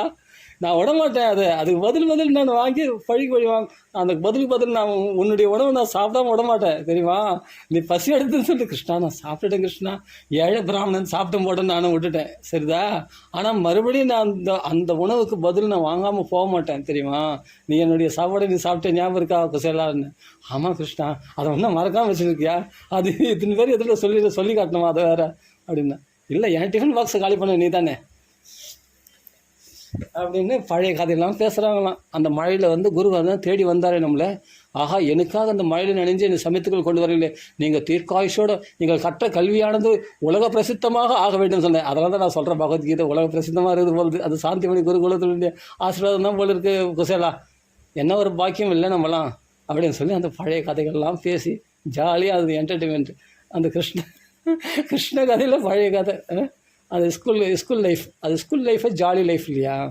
அந்த பசங்களோட ஜாலியாக விளையாடணும், எப்படிலாம் இருந்தோம் அப்படின்னு சொல்லிட்டு அதெல்லாம் பற்றி பேசுகிறாங்களா தோல் மேலே கை போட்டுன்னு குசேல். ஃபஸ்ட்டு பிராமண தர்மம், பிராமணரில் தெய்வமும் மதிக்கணும். அது பிரம்மண்யம் இல்லையா கிருஷ்ணன், அதனால் பாத பூஜை பண்ணிட்டான். அதுபோல் நான் ஃப்ரெண்ட்ஸு ஜாலியாக அந்த கட்டிலில் உட்காந்துன்னு அப்படியே உல்லாசமாக அதோட இதெல்லாம் அந்த துவாரகைடா இப்படின்னா இருக்கேன், என்னமோ லைஃப் ஓடுது அப்படியே.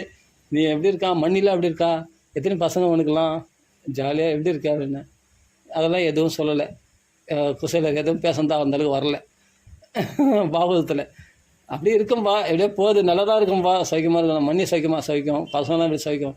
உன் கதைகள் தான்ப்பா சொல்கிறேன் நான், கேட்டு ஆனந்தமாக தூங்குவாங்க. அப்படியா, வெரி குட், நல்ல விஷயமாச்சு அப்படின்னு சொல்லி தடிக்கிறது. சரி, எனக்கு ஏதாவது நீ எத்தனை வரியாடா, நீ சும்மா வெறும் கையோடு வரமாட்டேன், நீ எனக்கு ஏதாவது கொண்டு வந்து, நான் சொன்னல என் சாப்பாடு நீ சாப்பிட்டல, அது மாதிரி நீ எனக்கு ஏதாவது உன்னுடைய சாப்பாடு நான் சாப்பிடாம விட மாட்டேன். எனக்கு ஏதாவது மண்ணி நீ கொண்டு வரனோட மண்ணி ஏதாவது கொடுத்து அனுப்பிச்சிருப்பா, என்ன வச்சுருக்க அப்படின்னு. அது வந்து கிருஷ்ணா, அது வந்து ஒன்றும் இல்லை கிருஷ்ணா. அது என்ன தோல் மேலே தொங்குறது, அது ஒரு மூட்டை, என்ன இந்த காமி ஒன்றும் இல்லை கிருஷ்ணா, வானா கிருஷ்ணா அப்படின்னு சொல்லி டக்குன்னு பிடிச்சுன்னா அது கிழிஞ்சு போச்சு. அப்படியே 4 படி அவளுக்கு கீழே சிந்தி போச்சு. பகவான் அதில் ஒரு படி தான் எடுத்தானா. அந்த ஒரு படி எனக்கு அவள்னா ரொம்ப பிடிக்குமே எனக்கு. பத்தியா எவ்வளோ வஞ்சகண்டா, நீ மறைச்சி வச்சுருக்க, நீ எனக்கு எத்தனை வந்து ஏடா கொடுக்காம விட்டேன். ஏன் சாப்பிட மாட்டேன், நீ சாப்பிடலாம், உன் சாப்பிட நான் சாப்பிடக்கூடாதா, நான் பிடிங்கி தான் சாப்பிடுவேன், அதெல்லாம் தெரியாது எனக்கு. கொடு இல்லை வேணாம் கிருஷ்ணா இல்லை எனக்கு வேணும். உனக்கு இல்லாத கிருஷ்ணா, உனக்கு இல்லாத வசதியா, நீ சாப்பிடுங்க, அதெல்லாம் எனக்கு தெரியாது. நீ என் சாப்பாடை நீ சாப்பிட்டே இல்லையா, நம்ம சாப்பாடை சாப்பிட்டு தான் தெரியும் சொல்லிட்டு உடனே அந்த அவளை பிடுங்கி சாப்பிட்றானா, பிடுங்கி அதை எடுத்து வாயில் போடுறானா. எந்த துரியோதனன் வடை பாயசத்தோடு விருந்தோடு கூப்பிட்டு, வாடா என் தூதுவனா வந்திருக்கேன், வாடா என் வீட்டுக்கு வாடான்னு கூப்பிட்டு கூட கிருஷ்ணன் திரும்பி கூட பார்க்கலையோ. எந்த துரியோதனோட வீட்டில் ஒரு படி சாப்பாடு கூட சாப்பிடாம உதத்தட்டு வந்தானோ, இந்த குசேலன் கொடுத்த அவளை வேர்வில் நினைஞ்சு போன அந்த அவளை வயிறார சாப்பிட்டானா, பகவான் வாயில் போட்டுட்டானா. ஆஹா, என்ன சுவை, அந்த வேர்வை சுவைக்கு தான், பக்தனுடைய வேர்வைன்னு கூட பகவான் சுவைக்கிறான் பாருங்க. அப்படி ஆனந்தமாக அந்த அவளை சாப்பிட்டு அப்படியே மென்று பகவான் அப்படி ருசித்து சாப்பிடும்போது இன்னொரு படி எடுக்கிறதுக்கு பகவான் போகிறானா. லக்ஷ்மி ஆனல் போதும் சாமி போதும், இந்த தடவை நீங்கள் எடுத்துக்கிட்டீங்கன்னா நான் அவங்க வீட்டுக்கு வேலைக்காரியாக போனோம். ஏன்னா அங்கே போய் பாருங்கள், குபேரனே பொறாமப்படுற அளவுக்கு அதிகமான செல்வ ஐஸ்வர்யங்கள் அங்கே நிறைஞ்சு போச்சு. அங்கே நிறைய ரதங்கள். பகவான் ஞானதிஷ்டை பார்க்குறான், இவ்வளோ ஐஸ்வர்யங்கள் வந்துடுச்சா, நான் மெய் மறந்துட்டேன்டி. அந்த பக்த பிரசாதத்தில் இன்னும் கொஞ்சம் சாப்பிடணும் போல் ஆசையாக இருக்குடி. ஏன்னா அதில் என்னென்ன வேறு அதில் பக்தின்ற சுவை கலந்துருக்குடி. அதனால் 3 லோகத்துலேயும் இதுமாதிரி சுவையை நான் பார்த்ததே கிடையாது அப்படின்னு சொல்லிட்டு, பத்ரம் புஷ்பம் பலம் தோயம் யோமே பக்தியா பிரயச்சதி. பக்தியோடு ஒரு புல்லை கொடுத்தா கூட, ஒரு அருகம்புல் கொடுத்தா, ஒரு துளசி இலை கொடுத்தா கூட, பத்ரம் புஷ்பம், ஒரு நந்தியாவட்ட புஷ்பத்தையாவது என் திருவடியில் போட்டால் கூட, ஒரு தோயம், ஒரு உத்திரணி தீர்த்தமாவது எனக்கு கொடுத்தா கூட ஆனந்தமாக நான் சாப்பிடுவேனே, பருகுவேனே. அப்படி இருக்கும்போது ஆனந்தமாக ஒரு அவள் கொடுத்துருக்கான்னு சொன்னான். இதை நான் மிஸ் பண்ணுவேனா, நான் அந்த பக்த பிரசாதத்தை நான் மிஸ் பண்ணுவேனா அப்படின்னு சொல்லி அது சாப்பிட்றானா. அந்த பகவான் சாப்பிட்ட உச்சிஷ்டத்தை மகாலட்சுமி எனக்கு வேண்டாமா, என் குழந்தைகள்லாம் ஷேமம் அடைய வேணாமா அந்த பக்த பிரசாதத்தை சாப்பிட்டு அப்படின்னு அவள் வந்து நான் கையை பிடிச்சி தடுத்துடுறாளாம். ஏன்னா அதையும் சாப்பிட்டா வச்சுக்கோ, லக்ஷ்மி வந்து வீடு கொடுக்க ஆள் தான் மொத்தமே அடிமை அவன் தான் பகவான் அந்த பக்தனுக்கு. ஏன்னா பகவான் கடன் பட்டன் ஆகிடுவான். அதனால் உஷாரா லக்ஷ்மி கடவுள் கையை பிடிச்சிட்டலாம். அது மட்டும் இல்லை, பக்த பிரசாதம் எனக்கு வேணும்னு சொல்லிட்டு அவள் எடுத்துனாலாம். இது மாதிரி ரசமான லீலைகள் இதெல்லாம். அங்கே போனால் கிருஷ்ணா என்னவோ கல்யாணி சொன்னான். சரி ஓகே, நீ கிளம்பு குசலா, உன் குழந்தைகள்லாம் உங்களுக்கு கதை கேட்காம தூங்காது, நீ போயிட்டு வா. சரி அப்புறம் சரி அப்படின்னு சொல்லி பகவான் அனுப்பிச்சி வச்சிடுறாரு. இவர் வந்து என்னென்னா எதுவும் அவன்தான் பேசினான், நம்மளை பேச விடாத பேசினான் கிருஷ்ணன். எல்லாம் அந்த பழைய ஸ்கூல் லைஃப்லாம் இது பண்ணி அந்த ஞாபகத்தில் போயிட்டேன். இந்த வீட்டை பற்றி ஞாபகமே மறந்து போச்சான். வைகுண்டத்துக்குள்ளே வந்த மாதிரி இருந்துதான் அந்த துவாரிகளுக்குள்ளே புகுந்தது. யாருக்கு இதுவும் பாகவதம் தானே, கோச்சிக்காதீங்க. என்னடா அது பரிசுத்து கதை சொல்லாமல் இந்த கதை சொல்கிறேன்னு கோச்சிக்கூடாது. இதுவும் பாகவதம் தான். பகவான் எந்த டைமில் எதை பேச வைப்பான்னு எனக்கு தெரியாது. நம்ம வந்து நம்ம ஏதோ உளறின்னு இருக்கோம். அது ஆனால் வளர்னா கூட பகவத் விஷயமாக தான் பகவான் வளர வச்சுருக்கான். அது கிடச்சி எனக்கு பெரும் பாக்கியம் என்னமோ. சரி ஓகே, அதனால் இதுவும் பாகவதம் தான். பின்னாடி சொல்ல போகிற கதை என்னமோ அனுபவிக்கணும்னு தோணுச்சு. அப்போ வீட்டுக்கு வரும்போது என்ன பண்ண தலையை சொரிஞ்சுட்டே வர்றாரு. என்னடா இது, நம்ம எதுவுமே கல்யாணி என்னவோ சொல்ல வச்சான், போய் தரிசனம் பண்ணிட்டு வாங்க அப்படின்னு ஏதோ சொல்லி அமிச்சான். நம்ம என்னமோ இந்த ஸ்கூல் லைஃப்பை பற்றி பேசிட்டோம், நம்ம குடும்பத்தை பற்றி நல்லா விசாரிச்சானே, நம்ம சரியாக சொல்லாம விட்டோம், நம்ம குடும்பத்துடைய சூழ்நிலாம் சொல்லாம விட்டோமே. சரி விடு, எல்லாம் நல்லதுக்கு தான் விடு. கிருஷ்ண தரிசனம் கிடச்சிது, அதை விடு. கல்யாணி சொன்னதை விடு, நம்ம மனைவி எவ்வளோ சொல்லியிருக்கா. நம்ம என்ன ஒரு பாக்கியம் பற்றியா, கிருஷ்ணனே வந்து பாத பூஜை பண்ணுறான். நம்மளுக்கு ருக்மணியை கிருஷ்ணனை பிறண்டு அந்த கட்டில் போய் நம்மளை படுக்க வச்சுருக்கானே, நம்மளை போய் ஆஸ்வாசப்படுத்துகிறானே. ஐயோ இதெல்லாம் என்ன உடம்பு கூச்சமாக இருக்காங்க, ஏன்டா வந்தமோன்னு இருக்குது. இந்த அவர்கள் பார்த்தா தொழில்மாரெலாம் வந்ததுனால சந்தனம் பூசது தான் அவர் ஆளுங்க. இது சந்தனம் பூசது தான் அவருக்கு வந்து அவர் வந்து ஆஸ்வாசப்படுத்தி அவருக்கு குளிப்பாட்டுறது தான்.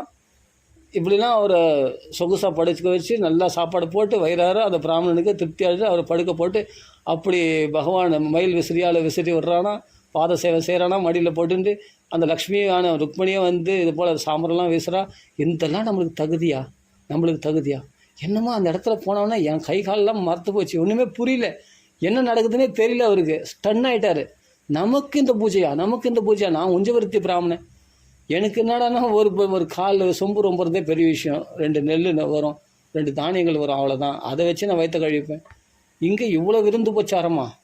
கிருஷ்ணா கிருஷ்ணா கிருஷ்ணா, நான் இதெல்லாம் தகுதி இல்லை கிருஷ்ணா, எனக்கு தகுதி இல்லை. நீ பிரம்மணியன் தான் நான் ஒத்துக்கிறேன், பிராமணரில் தெய்வமானவரம் தான், ஆனால் நான் அது தகுதி இல்லை கிருஷ்ணா அப்படின்னு அப்படியே ஸ்டன்னாகி மறுபடியும் தடுக்கிறதுக்கு சக்தி இல்லாமல் அப்படியே நிற்கிறாராம். அந்த பூஜைகளை பெற்றுக்கொள்ளணும் ஆசை இல்லை, வேறு வழி இல்லை. இவங்கள் நல்லா மாட்டிக்கணும். இவன் விட மாட்டான், கட்டி போட்டாதே அவனை சேவை செய்வான். பக்தன் ஒருத்தனை பிடிச்சி போச்சுன்னா அவங்கள விடவே மாட்டான் பகவான். கொடுத்தா கொஞ்சமாக கொடுக்க தெரியாதான் கிருஷ்ணனுக்கு, தாராளமாக தான் கொடுப்பானான். அங்கே போனால் இவன் என்ன பண்ணுறாரு, ஏதோ கல்யாணி சொல்லி அமிச்சா வரும்போது தான் ஞாபகம் வருதான் அவருக்கு. கிருஷ்ணன் அப்படி பார்க்குறாராம். போய்ட்டு வா, ஜாலியாக சந்தோஷம் அப்படின்னு சொல்லிட்டு டாட்டா காமிச்சிட்டான். அப்புறம் கிருஷ்ணன் சரி ஏதோ கிருஷ்ணன் சொல்லிட்டான். கிருஷ்ணனை பிரியா விடைபெற்று கிருஷ்ணனை பிரியருமே கிருஷ்ணனை தியானம் பண்ணிகிட்டே, இது தியான மங்களகரமான ஸ்வரூபத்தை தியானம் பண்ணிகிட்டே வீட்டுக்கு போகிறாராம். என்னென்னா அது நம்ம மறந்துட்டாக்கோ, நம்ம வீட்டுக்கு போயிட்டாடோ அவன் கிருஷ்ணனுடைய முகமானது மறக்கக்கூடாது. ஆமாம், அந்த முகமானது மனசில் தியானம் அது நினச்சிட்டே இருக்கணும் அப்படின்னு நினச்சின்னு போகிறாராம் அவர் பாட்டுக்கு வீட்டுக்கு. அப்போ அந்த கிருஷ்ணன் எப்படிலாம் நம்மளை புரட்டி எடுத்துட்டான், நம்மளை எப்படி நம்மளை எப்படி கொஞ்சறான், நம்மளை என்ன மாதிரி நம்மளை ஒலிக்க எடுத்துட்டான் பற்றியா. ஏதோ ஏழை பிராமணன்னு கொஞ்சம் இது பண்ண வேணாமா, அப்படி முரட்டுத்தனமாக நம்மளை கையாளாமா, கையை பிடிக்கிறதும் காலை பிடிக்கிறதும் எல்லாம் விசிறி வர்றதும் வாயில் ஊட்டுறதும் சாப்பாடும், சாப்பிட வேணாம் போதுண்டாவோட விட மாட்டானே, இப்படி பண்ணுறானே நம்மளை அப்படின்னு பக்த அவலம்பனார்த்தாய பக்தர்களுக்குள்ள கொஞ்சம் கொலாவத்துக்குன்னே அதுக்குன்னு அவதாரம் பண்ணி வந்தானா கிருஷ்ண அவதாரமானது. அப்படியே அவர் வழியாக கிருஷ்ணனுடைய அந்த உபச்சரணைகள் எல்லாம் தியானம் பண்ணிட்டு வராராம். வந்து பார்த்தா வீடு காணோம். எங்கடா போச்சு வீடு, நம்ம வீடு காணவே. நம்ம ஒரு கொட்டா வீடு ஒன்று இருந்தது, அந்த கொட்டா வீடு காண களிமண் சோறு ஒன்று இருந்தது, அந்த சோறு காணோம், வீடெல்லாம் மாறி போயிடுது, யாருன்னா ஃப்ளாட் போட்டு விற்றுட்டு புது பங்களாலாம் கட்டிட்டாங்களே, யார் இது போல் இதெல்லாம் கலியுகத்தில் தானே இதெல்லாம் காணுது, இது போல் அபகரிப்புலாம் நடக்கும், இதெல்லாம் இல்லீகல் கன்ஸ்ட்ரக்ஷன்லாம் வந்து கலியுகத்தில் தானுங்க. இது என்ன இது லீகலாக தானே நான் எதோ எங்கள் தாத்தா பாட்டம் காலத்துலேருந்து ஒரு குடிசை வச்சுருந்தேன், இதை கூட ஆக்கிரமிச்சிருக்காங்களே, யார் இது இல்லீகல் கன்ஸ்ட்ரக்ஷன் யார் போட்டிருக்காங்க அப்படின்னு யோசிக்கிறாராம். பார்த்தா ஒரு அம்மா அப்படியே பல்லக்கில் வராங்களாம், 4 தோழிமார்கள் தூக்கின்னு வராங்களாம். யாரும் தெரியல, மகாதானி போகுது, மகாராஜா வந்து பிடிச்சிருக்காள் போகுதுன்னு. அப்போ தான் சுவாமி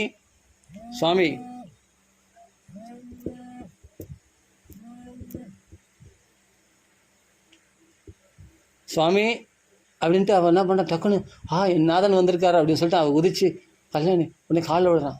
அம்மா நீ யாரும்மா, நீ மகாராணி, நீங்கள் வந்து என் காலில் விழலாமா? நான் மகாராணி இல்லை சாமி, உங்கள் கல்யாணி. என் கல்யாணியா? அப்போ உனக்கு என்ன இங்கே வேலை அப்படின்னு.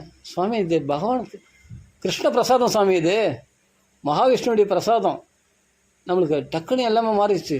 நம்ம குழந்தைங்களாம் எங்கன்னா அது போட்ட பட்டு சட்டெல்லாம் போட்டுக்கிட்டு நல்லா ஜொலின்னு ஜொலிக்குதான். அப்படியே அந்த குழந்தைங்களாம் பார்த்தா நகனத்தெலாம் போட்டு, அந்த குழந்தைங்களாம் கொஞ்சம் குட்டிங்களாம் பெண்கள்லாம் அப்படி நகனத்தெலாம் போட்டு நெத்தியில் சுட்டி போட்டுக்குதான், கழுத்தில் ஹாரம் போட்டுக்குதான், தோல் வளையங்கள் போட்டுக்குதான், கையில் வலையெல்லாம் பார்ப்பா ஜில்னு அப்படியே சலசலன்னு பார்ப்பா. கிருஷ்ண பிரசாதம்பா, காலில் பால்ப்பா ஜல்னு நிறைய முத்துக்கள் போட்டு அந்த கொலு சார்ந்து ஆட்டி ஆடுதான், அது குதிச்சு காமிக்குதான், கையெல்லாம் அப்படி வலையெல்லாம் குழுங்க அப்படி கையை ஆட்டி காமிக்குதான். அந்த பசங்க தோலில் பார்த்தா 10 சட்டை, இந்த பசங்களாம் பார்த்தா அது பாருப்பா 10 குத்தா எப்படி இருக்குது பாருப்பா, பலன்னு எல்லாம் கிருஷ்ணன் கொடுத்ததுப்பா. பகவான் படி வந்துட்டாங்க. கிருஷ்ணா ஒரு வார்த்தை சொல்லிட்டு அனுப்பிச்சான்னு நான் உன்னை பார்த்து தானே வந்தேன், உங்கள் வீட்டில் போடா நிறைய வசதிகள் நான் இதெல்லாம் பண்ணிவிட்டு கொஞ்சம் ஒரு வார்த்தை சொன்னான்னு சொல்லாமல் செய்கிறோம் தான் கிருஷ்ணன். நம்ம வந்து சின்ன உதவி பண்ணால் நான் பண்ணேன் நான் ஒரு 2000 3000 குத்தேன், நான் 5000 குத்தேன், நான் 10,000 குத்தேன், நான் குத்துதால் தான் உங்களுக்கு இவ்வளோ சேமம் இருக்குது, நான் குத்துதால் தான் உங்களுக்கு உதவியாக இருந்தது அப்படின்னு சொல்லி காட்டுவான்ல மனுஷன். ஆனால் பகவான் அதெல்லாம் சொல்லலையா. கிருஷ்ணா சொல்லாமே நான் அமிச்சிட்ட பற்றியா, இங்கே பார்த்தா இப்படிப்பட்ட இவ்வளோ செல்வ சௌக்கியம் எனக்கு தகுதி தானா கிருஷ்ணா, நான் அத்தியாவசிய தேவை இருந்தால் போதும்னு நினச்சேன், எனக்கு ஏன் அவ்வளோ ஆடம்பர தேவைகள்? ஓஹோ என்னை ஏமாத்துறியா கிருஷ்ணா, நீ பணம் கொடுக்காம என்னை வந்து ஏழ்மையில் வச்சுட்டு கிருஷ்ண பக்தி நான் கரெக்டாக பண்ணுறேனா இல்லையான்ட்டு நான் டெஸ்ட் பண்ணியிருந்ததுனால இப்போ பணத்தை கொடுத்துட்டு குபேர செல்வத்தையே எனக்கு அள்ளி வழங்கிட்டு இந்த பணத்தில் மயங்குறேனா இல்லை கிருஷ்ண பக்தி பண்ணுறேனான்னு என்னை ஏமாற்ற பார்க்குறியா கிருஷ்ணா? என்னடா கிருஷ்ணா உன் மாயில் எப்படிடா என்ன மயக்கிறடா? ஒன்று பசிதாகம், அடுத்த வேளை சாப்பாட்டுக்கு கூட வழி இல்லாமல் என்னை சோதிச்ச, இப்போ எல்லாம் கொடுத்துட்டு என்னை சோதிக்கிறியா? உன் பக்தி எனக்கு உன் பக்தி தாண்டா முக்கியம் கிருஷ்ணா, நீ தாண்டா எனக்கு சொத்து, இந்த செல்வ சௌக்கியங்கள் எனக்கு சொத்து இல்லைடா அப்படின்னு சொல்லி குழந்தைகள் வந்து ஆனந்தமாக இருக்கிறாங்க. இவர் அப்படியே மௌனமாக போயிட்டு எப்பவும் அந்த ஒரு கரண்டி பாயசத்தோட போதும், அலம்படா அதிகமாக ஆசைப்படலையா, ரொம்ப சாப்பிடணுன்னு. இந்த உடல் ஜீவேன யாவதா, வயிற்றுக்கு என்ன தேவையோ அது மட்டும் இருந்தால் போதும். அப்படி வாழ்க்கையை அனுபவித்தார் குசேலரானவர். அதிகமாக கிடைச்சாலும் அளவோடு தான் வாழ்ந்தார். அப்போ கூட பகவத்கீதையை படித்து பகவானுடைய பாகவதத்தை படித்து பகவான் லீலைகளை கிருஷ்ண குழந்தைகள் சொல்லிட்டு போது அவர் பாட்டுக்கு ஆனந்தமாக இருந்தது. பணம் கொடுத்தாலும் ஒரே மாதிரி தான், சூழ்நிலையை மாறலாம். இப்போ தான் சொன்னேன் இல்லையா, ஆள் மாறக்கூடாது. அவர் என்றைக்கும் அந்த அனன்ய சிந்தையந்தோ மாம் ஏ ஜனா பர்யுபாசத்தே தேஷாம் நித்திய அபியுக்தானாம் யோகக்ஷேமம் மகாம் யகம் அப்படின்னு பகவான் கீதையில் சொல்லியிருக்கான். அந்த ஸ்லோகத்துக்கு ஒரு கதை இருக்குது தெரியுமா? இன்றைக்கி பரிசுத்துக்கு கதை கிடையாது இன்றைக்கி, சரி விடுங்க, அது நான் அடுத்த பகுதியில் பார்த்தலாம். சுவாரஸ்யமாக நம்ம இருக்கும்போது கிருஷ்ண அனுபவம் வந்துட்ட பிறகு அது எப்படின்னா அது கொட்டிடணும். என்னன்னா மடி கணத்திருக்குன்னா இருக்குது, பஸ்ஸுவானது காரம் பஸ்ஸுவானது நல்லா மடி கணத்திருக்குன்னா அது பாலை பீழ்ச்சிடணும். அந்த பாலை வந்து கன்றுகளை தேடும் பாரு, அப்படி கன்றுகளை தேடணும். அந்த மடியானது என்னன்னா நம்மளாம் பார்த்துருப்போமா, சவுகார்பேட்டையில் பார்த்துருக்கேன், பள்ளத்தை தோண்டி அதில் வந்து அந்த மரக்காய் வச்சு அதில் பால் கறப்பாங்க. அந்த மடி கிணத்து கீழே தொங்குங்க, அந்த மடி கிணத்து கீழே தொங்குறதுக்கு அதுக்கு பள்ளம் தோண்டி அதில் வந்து மரக்காய் வச்சு அதில் பால் கறப்பாங்க. அப்படின்னா ஆனால் அவ்வளோ மடி கடந்து போச்சுன்னா அது பாலை பிழிஞ்சு எடுத்துணும், இல்லாட்டி அது வலி தாங்க முடியாது அந்த கனமானது. அது மாதிரி கிருஷ்ண பக்தி நமக்குள்ளே பெருச்சுன்னா அது அப்படியே யாருன்னா பக்தர்கள் கிடைச்சானா அவங்களுக்கு போய் அப்படியே பீழ்ச்சடி அவங்களுக்கு போய் கிருஷ்ண கதையை நிறைய சொல்லிடணும். அப்போ தான் அவங்களுடைய அந்த வலியானது அந்த கனமானது குறையும். ஏன்னா அந்த கனமானது வலி அதிகமாகும், அந்த கனமானது குறைச்சிடும். ஒரு பசு வந்து முட்டி முட்டி அது பால் குடிக்கும்போது அந்த தாயான அந்த காரம் பசுவானது எவ்வளோ ஆனந்தப்படும் தெரியுமா? நாக்கால தொழாவி அந்த கன்றை நக்கி கொடுக்கும் இல்லையா? அது மாதிரி இந்த பக்தர்கள் யாருன்னா கேட்கறதுக்கு கடிச்சிட்டாங்கன்னா, கிருஷ்ண பக்தர்கள் யாருன்னா கேட்கறதுக்கு கடிச்சிட்டாங்கன்னா, ஆஹா அவங்கள பார்த்தாவே சந்தோஷமாக இருக்கும். அவங்கள பார்த்தோன்னே வா கிருஷ்ண கதைக்கு ஆசையாக வந்திருக்கியா, ஆவா நான் கிருஷ்ண கதையை சொல்கிறேன் கேட்குறியா அப்படின்னு ஆசையாக ஒரு இடத்துல போய் பங்குத்துப்பாங்களாம், அவங்களோட போய் ஷேர் பண்ணிப்பாங்களாம். நிறைய கதை கிருஷ்ண கதையை நிறைய சொல்லுவாங்களாம் அவங்க பாட்டுக்கு, அப்படி ஆனந்தமாக சொல்லுவாங்களாம். அது மாதிரி இப்போ ஒரு கதை சொல்கிறேன். என்னன்னு கேட்டால், இந்த அனன்யாஸ் சிந்தையந்தோ மாம் ஏ ஜனா பரி, அது எப்படி பகவான் படி எழுப்பான்? ஒரு கேள்வி இருக்குது. நிறைய பேர் இந்த கேள்வி கேட்டிருந்தால் படி எழுக்க மாட்டான். அந்த அனன்ய சிந்தையோடு பகவானத்தில் பக்தி பண்ணால் தான் படி எழுப்பான். முழுமையாக பகவானை சரணாகதி அடையணும். நல்லா புரிஞ்சுங்க. இந்த ஒரு டெக்னிக் நல்லா டெக்னிக்னால் பகவானை கபடமானவன் தான் கிருஷ்ணன். யார் எடுத்துக்கணும்னா கபடமாக நடக்கிறவங்களுக்கு கபடமானவன், உத்தமமான நேர்மையாக இருக்கிறவங்களுக்கு பகவான் என்றைக்கு குழந்தைங்க. அவன் கிருஷ்ணன் வந்து குழந்தைங்க, ஏமாளிங்க. சொல்ல போனால் ரொம்ப ரொம்ப ஏமாளிங்க. நம்ம தான் நம்ம நினச்சின்னு கிருஷ்ணன் ஏமாத்துறோம்னா அது ஏமாத்துறவங்களுக்கு ஏமாற்றுவான். கபட நாடக சூத்திரதாரி தான், உண்மை தான், ஒத்துக்கிறேன். ஆனால் நம்மளை உண்மையாக பக்தி பண்ண உருகிட்ட வச்சுங்க, அவன் தண்ணியே கொடுத்துருவாங்க அந்த கிருஷ்ணன். சத்தியமாக சொல்கிறேன். அந்த உருகம் இருதயம் வர்றதுன்னா சும்மா வேஷம் போகிறதில்ல, அது இயற்கையாக உருகணும். கண்களில் கண்ணீர், அவனை நினைச்சாலே கண்ணில் மலமலன்னு கண்ணீர் வந்துடணும். அந்த ஹிருதயமானது உருகணும். அப்படின்னா அந்த பாகவதத்தை படித்தால் வழியே, முழுமையாக கிருஷ்ணனை சரணாகதி அடைஞ்சால் வழியே, அது பட்டுன்னு அந்த அளவுக்கு நம்ம மனசு அந்த சிம்டம்ஸமானது, பக்த சிம்டம்ஸமானது அவ்வளோ லேஸில் வந்துடாதுங்க. கிருஷ்ண கிருபை. அதாவது என்னென்னா, அது ஒரு பக்தரெல்லாம் பார்த்துறேன், அவங்களெல்லாம் கிருஷ்ண கதையை சொல்லவே முடியாது. அப்படி சொல்ல ஆரம்பித்த உடனே மலமலன்னு கண்ணீர் வந்துடும், தொண்டை கத்கதம் உண்டாயிடும். அவங்களால எவ்வளோ கண்ட்ரோல் பண்ணி பார்ப்பாங்க, முடியாது அவங்களால. அந்த பக்தர்களோடு தான் பழகியிருக்கிறேன். அதனால தான் எனக்கு கொஞ்சம் நெஞ்சு அந்த பக்தியானது வந்தது. அந்த பக்தர்களோடு பழகணும். அவரிடத்துல பார்த்தா பணம் இருக்காது, நல்ல புகழ் இருக்காது, 4 பேர் கூட அவர்களை சிஷியர்களாக இருக்க மாட்டாங்க. ஆனால் அவரிடத்துல பார்த்தா உண்மையான பக்தி இருக்கும். எவ்வளோக்கு எவ்வளோ கூட்டம் குறையிறதோ அவளுக்கு அவ்வளோ அதிகாரிகள் கம்மியாக இருக்கிற அந்த இடத்துல உத்தம பக்தி அங்கே பிரகாசிக்கணும்னு அர்த்தம். அதை நம்ம புரிஞ்சிக்கணும். அதனால் அந்த கிருஷ்ண பக்தி நினைச்சாலே உடம்பெல்லாம் புல்லரிச்சு போகணும், தொண்டை கத்கதம் உண்டாகணும். அதுதானே அங்கங்கே சொல்லப்பட்டிருக்குது. பிரேம அதிபர நிர்பண்ணா புலகாங்கோ அதிநிர்வதா ஆனந்த சம்ப்ளவே லீனோனா அவசியம் உபயம் முனே தியாயதா சரணாம்போஜம் பாவ நிர்ஜித சேதசா ஔத்கண்டியா தான் உத்கண்டம், தொண்டை கத்கதம் உண்டாகணுமா. ஔத்கண்டியா அஸ்ரு கலாட்சிய கண்ணில் மலமலமான கண்ணீர் சொரியணுமா. அப்படி நம்ம பக்தி பண்ணணுமா. பக்தியில் அந்த சிம்டம்ஸ்லாம் என்னென்னா, நீ பராகாஷ்டை, அது உயர்ந்த நிலையாது. பக்தியில் உயர்ந்த நிலைக்கு நீ வந்திருக்குன்னு அர்த்தம். அது நம்ம வேடிக்கையாக பண்ணால் கூட கிருஷ்ண பக்தியில் நம்ம பண்ணும்போது அது ஒரிஜினல் ஆகிடும். அது பகவான், அந்த பாவ பக்தி பகவான் கொடுத்துடுவான். நிச்சயமாக உருகிற ஹிருதயமானது கிருஷ்ண பக்தியில் ஆட்டோமேட்டிக்காக வரும், இயற்கையாக வர வேண்டியது. அதெல்லாம் அது செயற்கையாக வர வேண்டிய விஷயம் இல்லை. நீங்கள் கிருஷ்ண பக்தி உண்மையாக மனம் உணர்ந்து நீங்கள் பேசி பாருங்கள். சும்மா ஒரு எந்திரத்தனமான ஒரு கிளாஸு, ஒரு கோர்ஸு அப்படின்னு படிக்காதீங்க. பாகவதத்தையோ எதுவுமே நீங்கள் ஆத்மார்த்தமாக உணர்ந்து கிருஷ்ண பக்தியில் தெளித்து அப்படி அனுபவித்து கிருஷ்ண கதையை நீங்கள் படிச்சுட்டு மற்றவங்களுக்கு சொல்லி பாருங்கள். மற்றவங்களுக்கு சொல்கிறதுல தாங்க உங்களுக்கு மனசானது உருகும், உங்களுக்குள்ளே அந்த பக்தி வளரும்.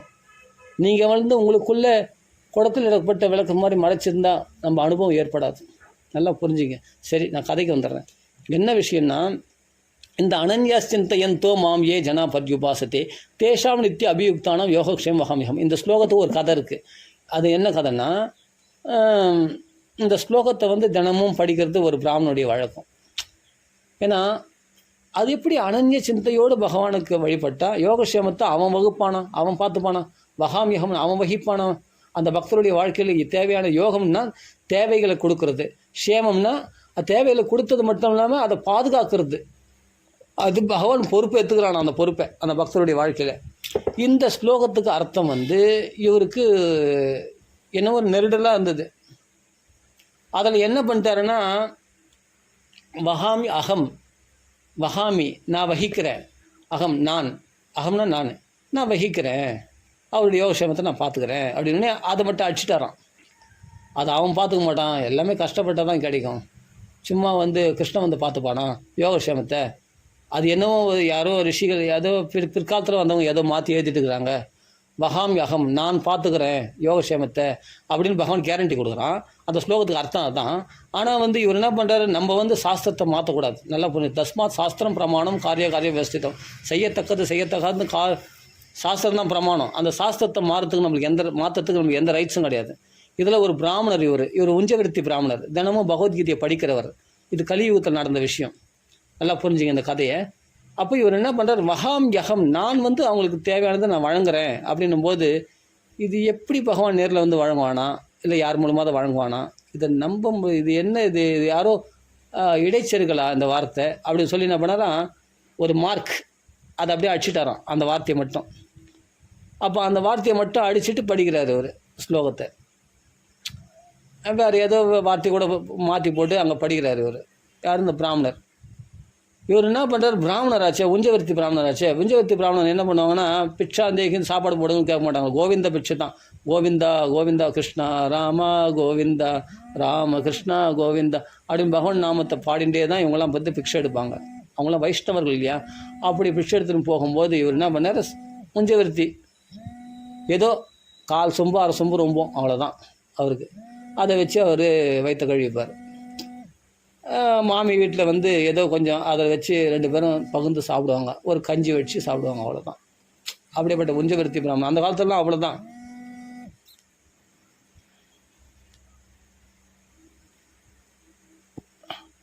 அப்படி இருக்கும்போது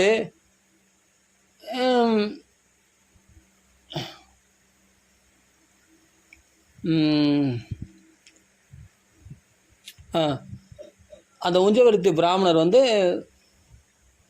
1/4 சொம்பு 1/2 சொம்பு ரொம்ப அதை வச்சு குடும்பம் நடத்தின்னு இருப்பார். ஏதோ 1/4 வயது கஞ்சி சாப்பிட்டுன்னு இருப்பார்.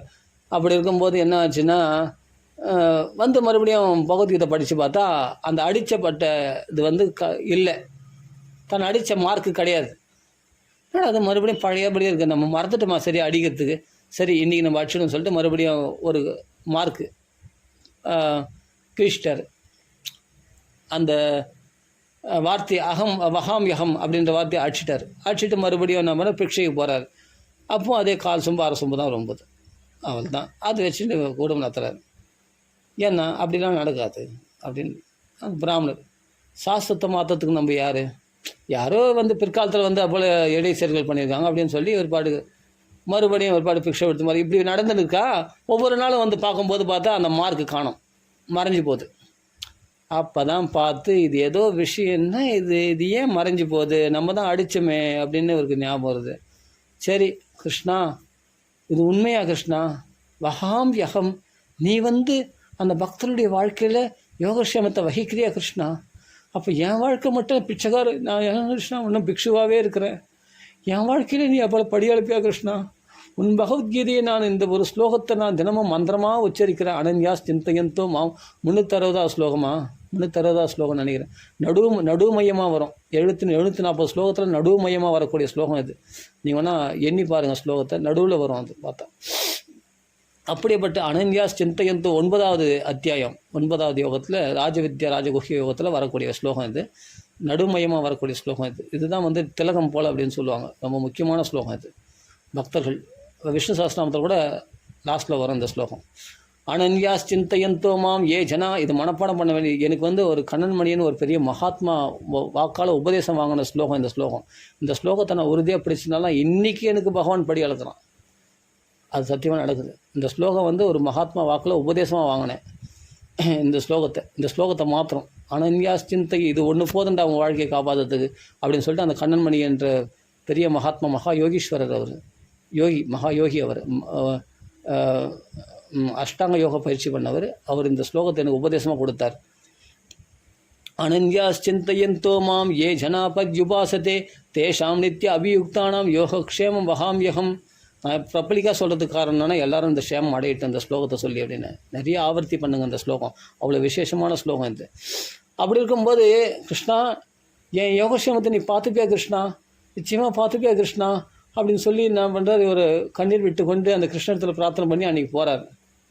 பார்த்துக்கிறேன்டா அப்படின்னு சொல்லி என்ன பண்ணுறார், அந்த அடிக்காமல் அந்த ஸ்லோகத்தை மனசார ஏற்றுக்கொண்டு அவர் பாட்டுக்கு வீட்டை விட்டு வெளியே கிளம்பி இதே உஞ்சவிருத்தியாக தான் போகிறார். வெளியே போயிட்டு வந்த உடனே என்ன பண்ணுறா, ஒரு பையன் கண்ணங்கரையல்னு ஒரு பையன் அந்த மாமி ஆற்றுக்கு மாமி மாமி மாமா இல்லையா மாமி மாமி வந்து கூப்பிட்றான். மாமா இல்லைன்னு கேட்கல, மாமி மாமின்னு வந்து அந்த ஆற்றுல வந்து கேட்குறான். யாரா அவன்? மாமா இல்லைடா, மாமா வெளியே போயிருக்காரு. மாமா இருக்கட்டும், மாமி நான் உங்களை தான் பார்க்க வந்தேன். என்ன விஷயம்? என்ன மூட்டைலாம் கொண்டு வந்திருக்கே? என்ன மூட்டைடா அது அப்படின்னு அந்த மாமி கத்துறான். அப்போல்லாம் மடியாக இருப்பாங்க இல்லையா பிராமணர்கள்லாம், ரொம்ப மடியாக இருப்பாங்க இல்லையா. அப்படி இருக்கும்போது அவ்வளோ சுத்தபத்தமாக இருப்பாங்க இல்லையா, ஆச்சாரத்தோட ஆச்சாரம் அனுஷ்டானம் பண்ணியிருப்பாங்க இல்லையா. அந்த பிராமண மாமியானவள் என்ன பண்ணான்னா, கதவுலையே விட்டு வெளியே வர மாட்டான். அங்கேருந்தே பதில் சொல்லுவாள். என்ன விஷயம்? என்னடா அது? என்னடா மூட்டை அது அப்படின்னு. மாமா குத்தம் சார் மாமி, அதனால் வந்து எங்கேயா இருக்கணும் அந்த மூட்டைன்னு. அடே நீ யாரா? ஹரிஜன பையனா? சரி சரி சரி, அங்கேயே வராது, அந்த மூட்டையே அந்த ஓரமாக போட்டுப்போம் மாமி. சரி மாமி, நான் வரேன் மாமி அப்படின்னு சொல்லி என்ன பண்ணால், ஒரு துண்டு இடுப்பில் ஒரே ஒரு சின்ன துண்டு, தலையில் ஒரு தலப்பாக கட்டிட்டு அந்த மூட்டையை சுமந்துட்டு வந்து அங்கே எங்கள் தென்னை மேலே போட்டு போயிட்டான். தென்னை மேலே போட்டு போன உடனே இவனுக்கு என்னென்னா, யாரோ ஹரிஜன பையன். உடனே என்ன பண்ணா, அந்த ஜலத்தை கொண்டு வந்து அதெல்லாம் நல்லா தெளிச்சு, ஏன்னா அந்த ஹரிஜன பையன் வந்து தொட்டு இது பண்ணியிருக்கான் இல்லையா, அது ப்ரொடக்ஷன்லாம் பண்ணுவாங்க இல்லையா, சில இதெல்லாம் சில மந்திரம்லாம் என்னவோ சொல்லி பண்ணுவாங்க, அதெல்லாம் தேவையில்லை. அப்படி இருக்கும்போது இவன் என்ன பண்ணால், யாரோ ஒரு ஹரிஜன பையன் வந்தான்னும் போது அவனை வெளியே நிற்க வச்சு அவனை பார்த்தா அந்த மூட்டையை போட்டு போயிட்டான். ஆனால் அந்த பிராமணர் என்ன பண்ணார், கிருஷ்ணா கிருஷ்ணா அந்த ஸ்லோகத்திலேயே தியானம் பண்ண, அனன்யாஸ் சிந்தையந்தோ மாம் ஏ ஜனா பத்யுபாசத்தை தேஷாம் நித்திய அபியுக்தான யோகஷம், அந்த ஸ்லோகத்தையே சொல்லிட்டு போகிறாரு வராரு. அந்த கோவிந்த நாமம் கூட சொல்கிற இந்த ஸ்லோகத்தையே சொல்லிட்டு இருக்கார். நாம சொல்கிறார், கோவிந்த நாமத்தையும் சொல்கிறாரு, இந்த ஸ்லோகத்தையும் சொல்லிட்டு உஞ்சவர்த்தி போயிட்டு வர்றாரு. அதே மாதிரி உஞ்சவர்த்தி என்றைக்கும் கால் வயிறு அரை வயிறு தான், அந்த கால் சொம்ப அரை சொம்பு தான் ரொம்ப. அது பாட்டுக்கு வராரு. சரி கிருஷ்ணா, என்னவோ இன்றைக்கி படியாளப்பன்னு நினச்சேன், எதுவும் இல்லை. வந்து பார்த்தா ஒரு மூட்டை அரிசி தின்னு மேலே கிடக்கு. என்னடி இது அப்படின்னு சொல்லிட்டு மாமிகள் கேட்குறாரு. யாரோ ஒரு ஹரிஜன பையன் வந்தான், அவன் வந்து மூட்டையை போட்டு போயிருக்கான். நான் எல்லாம் ப்ரொடக்ஷன் தண்ணிலாம் நான் தீர்த்தெல்லாம் அதெல்லாம் தெளிச்சிட்டேன், எல்லாம் பண்ணிட்டேன், சுத்திகரம் பண்ணிட்டேன். சரி யார் கொண்டு வந்தான்னு சொன்னேன், ஒரு ஹரிஜன பையன். அட பாவி, என்னடி இப்படி பண்ணிட்டேன் நீ? சாக்ஷாத் பகவான் வந்திருக்க, எப்படி இருக்கானு? இடைய பையன், ஏதோ ஒரு மாடு மேய்க்கிற பையன் மாதிரி இருந்தான், கண்ணங்கரையல்னு இருந்தான். கிருஷ்ணன் கருப்பு தாண்டி, கிருஷ்ணன் கருப்பு தாண்டி, பகவான் சொன்னானடி, நான் உன் யோகக்ஷேமத்தை நான் பார்த்துப்பேன்டா அப்படின்னு சொன்னானடி. பகவான் காலில் தாண்டி பகவானத்தில் பேசிட்டு நான் போனேன். இன்றைக்கி அந்த பகவானே வீடு தேடி வந்து கூட அவனை வெளியே நிற்க வச்சு அவனை அனுப்பிச்சிட்டியா? அந்த பகவானுக்கு ஒரு பூஜை பண்ண வேண்டாமோ? இனிமேல் அவன் தரிசனம் கிடச்சி நம்ம வியர்த்தமாகிட்டியே. ஐயோ, அந்த பகவான் சொன்னது கரெக்டாக நிறைவேறிட்டான்னு.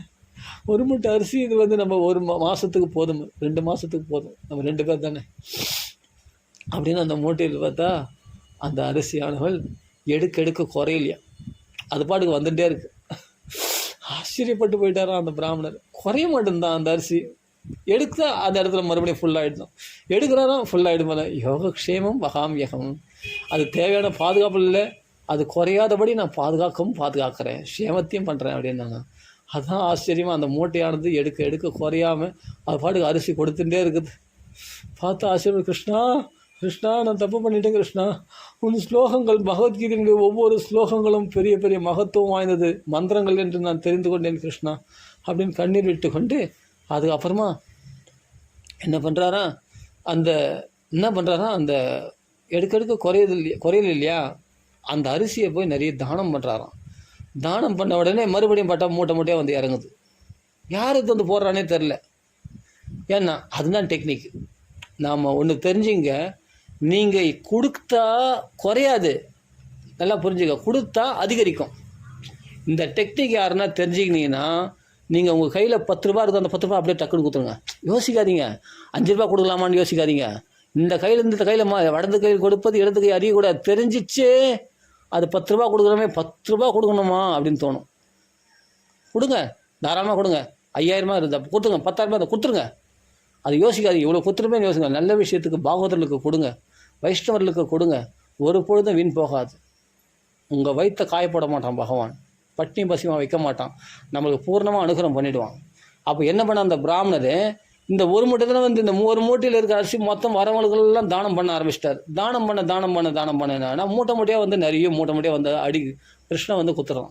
அப்போ தான் கிருஷ்ணன் பிரத்யட்சமாக பகவான் கிருஷ்ணான்னு அந்த மாமி மன்னிப்பு கேட்டிருந்தா, என்னை மன்னிச்சுக்க பகவானே, நான் அந்த ஹரிஜனன்னு முன்ன நான் அவமதிச்சிட்டேன், நீ எனக்கு என் வீட்டுக்கு ஆனாலும் நான் கெட்டது செய்கிறேன், என்னிடத்துல கூட நீ நல்லதானே செய்கிறேன், என் வாழ்க்கைக்கு தேவையான படி அளக்கிறியே, தேவைகளை கொடுத்துட்டே இருக்கிறியே, எங்களுக்கு தேவையான அரிசி பருப்பு உப்பு புளி எல்லாத்தையும் நீ கொடுத்துட்டு இருக்கிறியே. இந்த அனன்யாஸ் சிந்தையத்தோடு உன்னுடைய வார்த்தையை நான் நம்பின ஒரே காரணத்துக்காக கிருஷ்ணன் நினச்சா என்னங்க கொடுக்க மாட்டான். இந்த உலகமே கிருஷ்ணன் படித்தது தானங்க. இந்த உலகத்தில் உள்ள பொருளுக்காக நம்ம தேடி ஓடுறத கிருஷ்ணனை தேடி ஒரு நிமிஷம் ஓடியாடலாம் இல்லையா? கிருஷ்ணனை முழுசாக அவனை தேடி ஓடனா அவனுடைய உலகம் தானேங்க இது.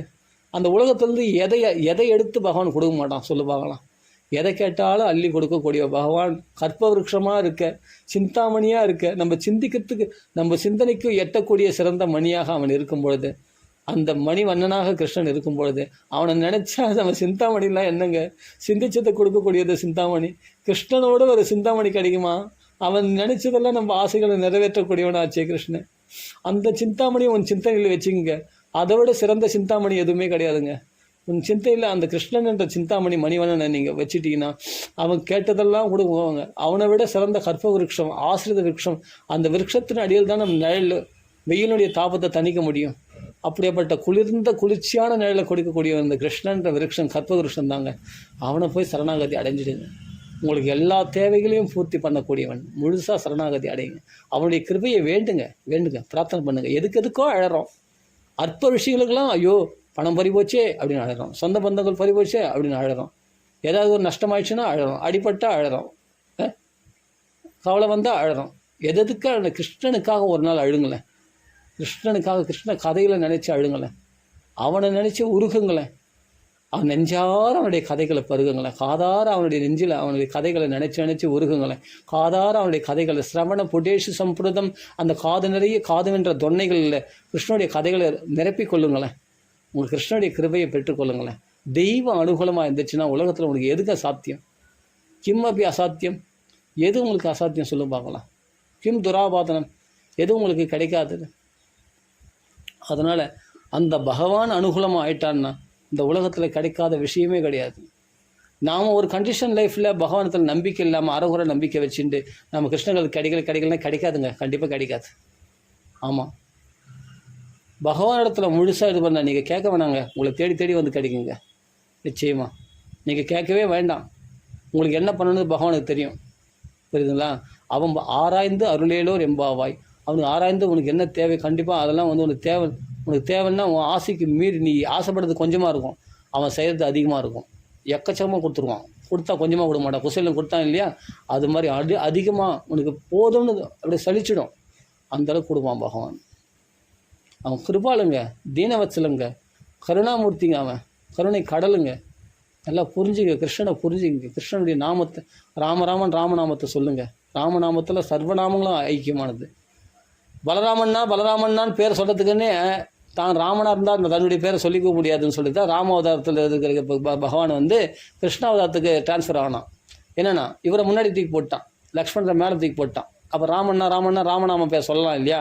அப்படி கிருஷ்ணனுக்கு ராமநாமத்தில் உள்ள பிரியத்தினால உடம்புல எங்கே தொட்டாலும் ராம்னு அப்படி ரீங்காரம் பண்ணுமா கிருஷ்ணனிடத்தில். அப்படி ஒரு ராம் பக்தி அவன் கிருஷ்ணனுக்கு.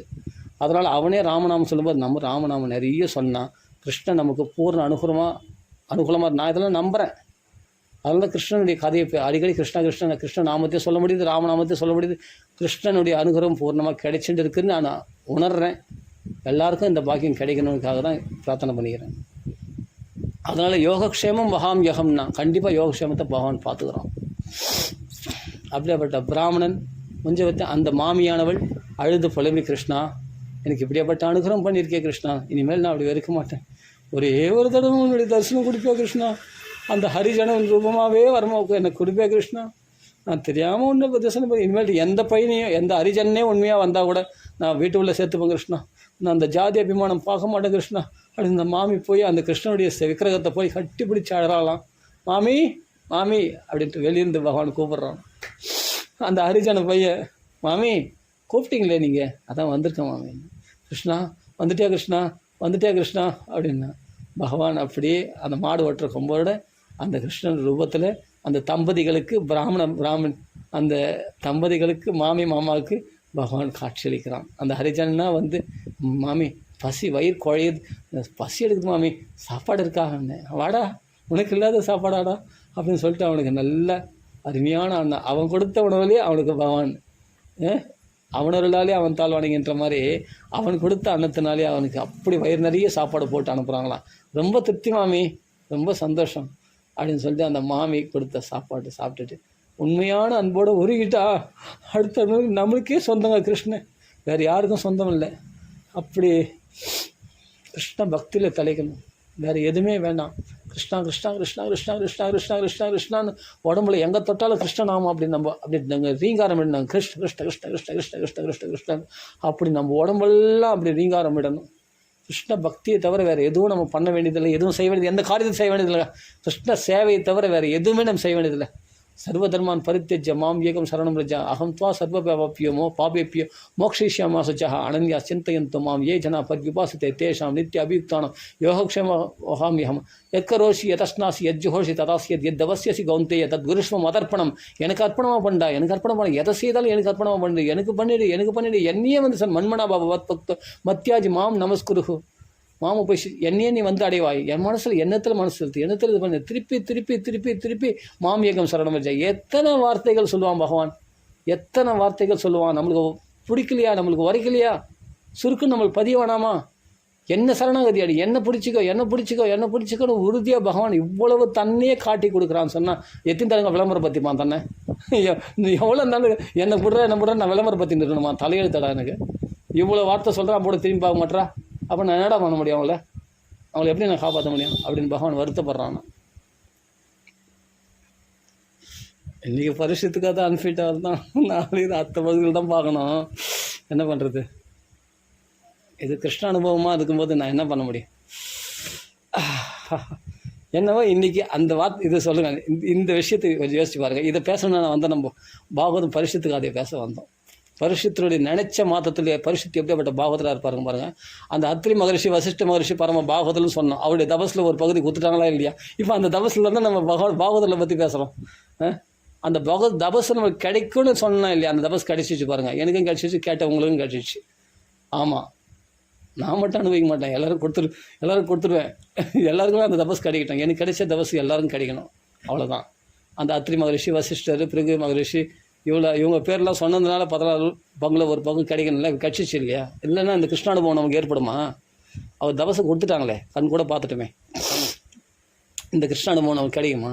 அந்த பிராமணனை பற்றி, உஞ்சவர்த்தி பிராமணனை பற்றி இப்போ நம்ம பேசணும், குசேலரை பற்றி பேசணும் இல்லையா. அந்த யோகக்ஷேமம் வகாம்யகம் பகவான் பார்த்துக்கிறானா. இந்த ஒரு ஸ்லோகத்துக்கு வியாக்கியானம் இது இல்லையா. என்னத்தை பண்ணுறது, டைம் ஆயிடுச்சு. சரி, ஓகே, அடுத்த பகுதியில் கண்டிப்பாக பார்க்கலாம். கண்டிப்பாக அடுத்த பகுதியில் வேறு எந்த விஷயம் இல்லை, நேராக பரிசுத்துக்காக தான். சரி, ஓகே. கோபிகா ஜீவனஸ்மரணம் கோவிந்தா கோவிந்தா. ஜெய் ஜானகி காந்த ஸ்மரணம், ஜெய் ஜெய் ராம ராம. அப்படி அந்த பிராமண வீட்டிலேயும் மாமிகளையும் வந்து அவர் கொடுத்த சாப்பாடை ஆனந்தமாக சாப்பிட்டு அவருக்கு ஆசீர்வாதம் பண்ணிட்டு போகிறான்னா பகவான் கிருஷ்ண கிருபால் இல்லையா.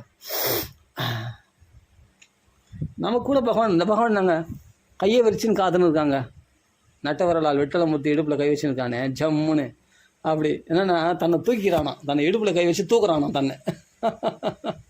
அதனால இடுப்பில் கை வச்சுருக்கான். ஏன்னா அவனை தூக்கி என்ன பண்ணனா, பக்தர்களுக்கு தன்னை குத்துறணுமா, பக்தர்களுக்கு தன்னை தூக்கி குத்துறதுக்காக இடுப்பில் கை வச்சுக்கிறானா, தன்னை தூக்க பார்க்குறானா. தூக்கி நீ நான் பக்தர்களுக்கு என்னை பக்தர்கள் கேட்குறாங்கல்ல, என்னை ஓணும் எனக்கு வெட்டலாம், நீ ஓணும் வாசுதேவன் குதிக்கிறாங்கல்ல, அதனால் தன்னை தூக்கி பக்தர்களுக்கு குத்துறணுமா. அதனால் இடுப்பில் கை வச்சுருக்கிறானா, தன்னை தூக்குறானா பக்தர்களுக்கு ஒப்படைக்கிறதுக்கு தானே. அதனால தான் நட்டவரலால் விட்டலமூர்த்தி அந்த செங்கல் போட்ட புண்டரிகன் போட்ட அந்த புண்டரிகன்ற ஒரு பையன் போட்டானே, அப்பா அம்மா சேவை செய்துன்னு அந்த போட்டு செங்கலில் நின்றுக்கிறானே இன்னி கூட. ஏன்னா தூக்கி கொடுக்க முடியும், ஏன்னா அந்த செங்கலில் ஸ்ட்ராங்காக பதிஞ்சிட்டானா. அந்த பக்தன் கொடுத்த அந்த செங்கலில் அவ்வளோ ஸ்ட்ராங் இருக்குது தான் பாரு, அந்த பக்தி எவ்வளோ ஸ்ட்ராங் இருக்குதுன்னு. ஆனால் எந்தெந்த பக்தர்கள் கேட்குறாங்களோ அப்படி சிலையாக இருக்கிறானே தவிர, அந்த நட்டவரை விட்ட அந்த அந்த பாண்டுரங்கனானவன் தன்னை தூக்கி குத்துறான் அந்த பக்தர்களுக்கு, தன்னை அர்ப்பணம் பண்ணிடுறான். யார் ஒன்றா தொடலாம் அந்த சிலையை. ஆமாம், அவ்வளோ சுலபம். பண்டரிபுரத்தில் இருக்கிற பாண்டுரங்க இருக்கானே, அவனை யார் ஒன்றா போய் தொடலாம், நம்மளே பூஜை பண்ணலாம்.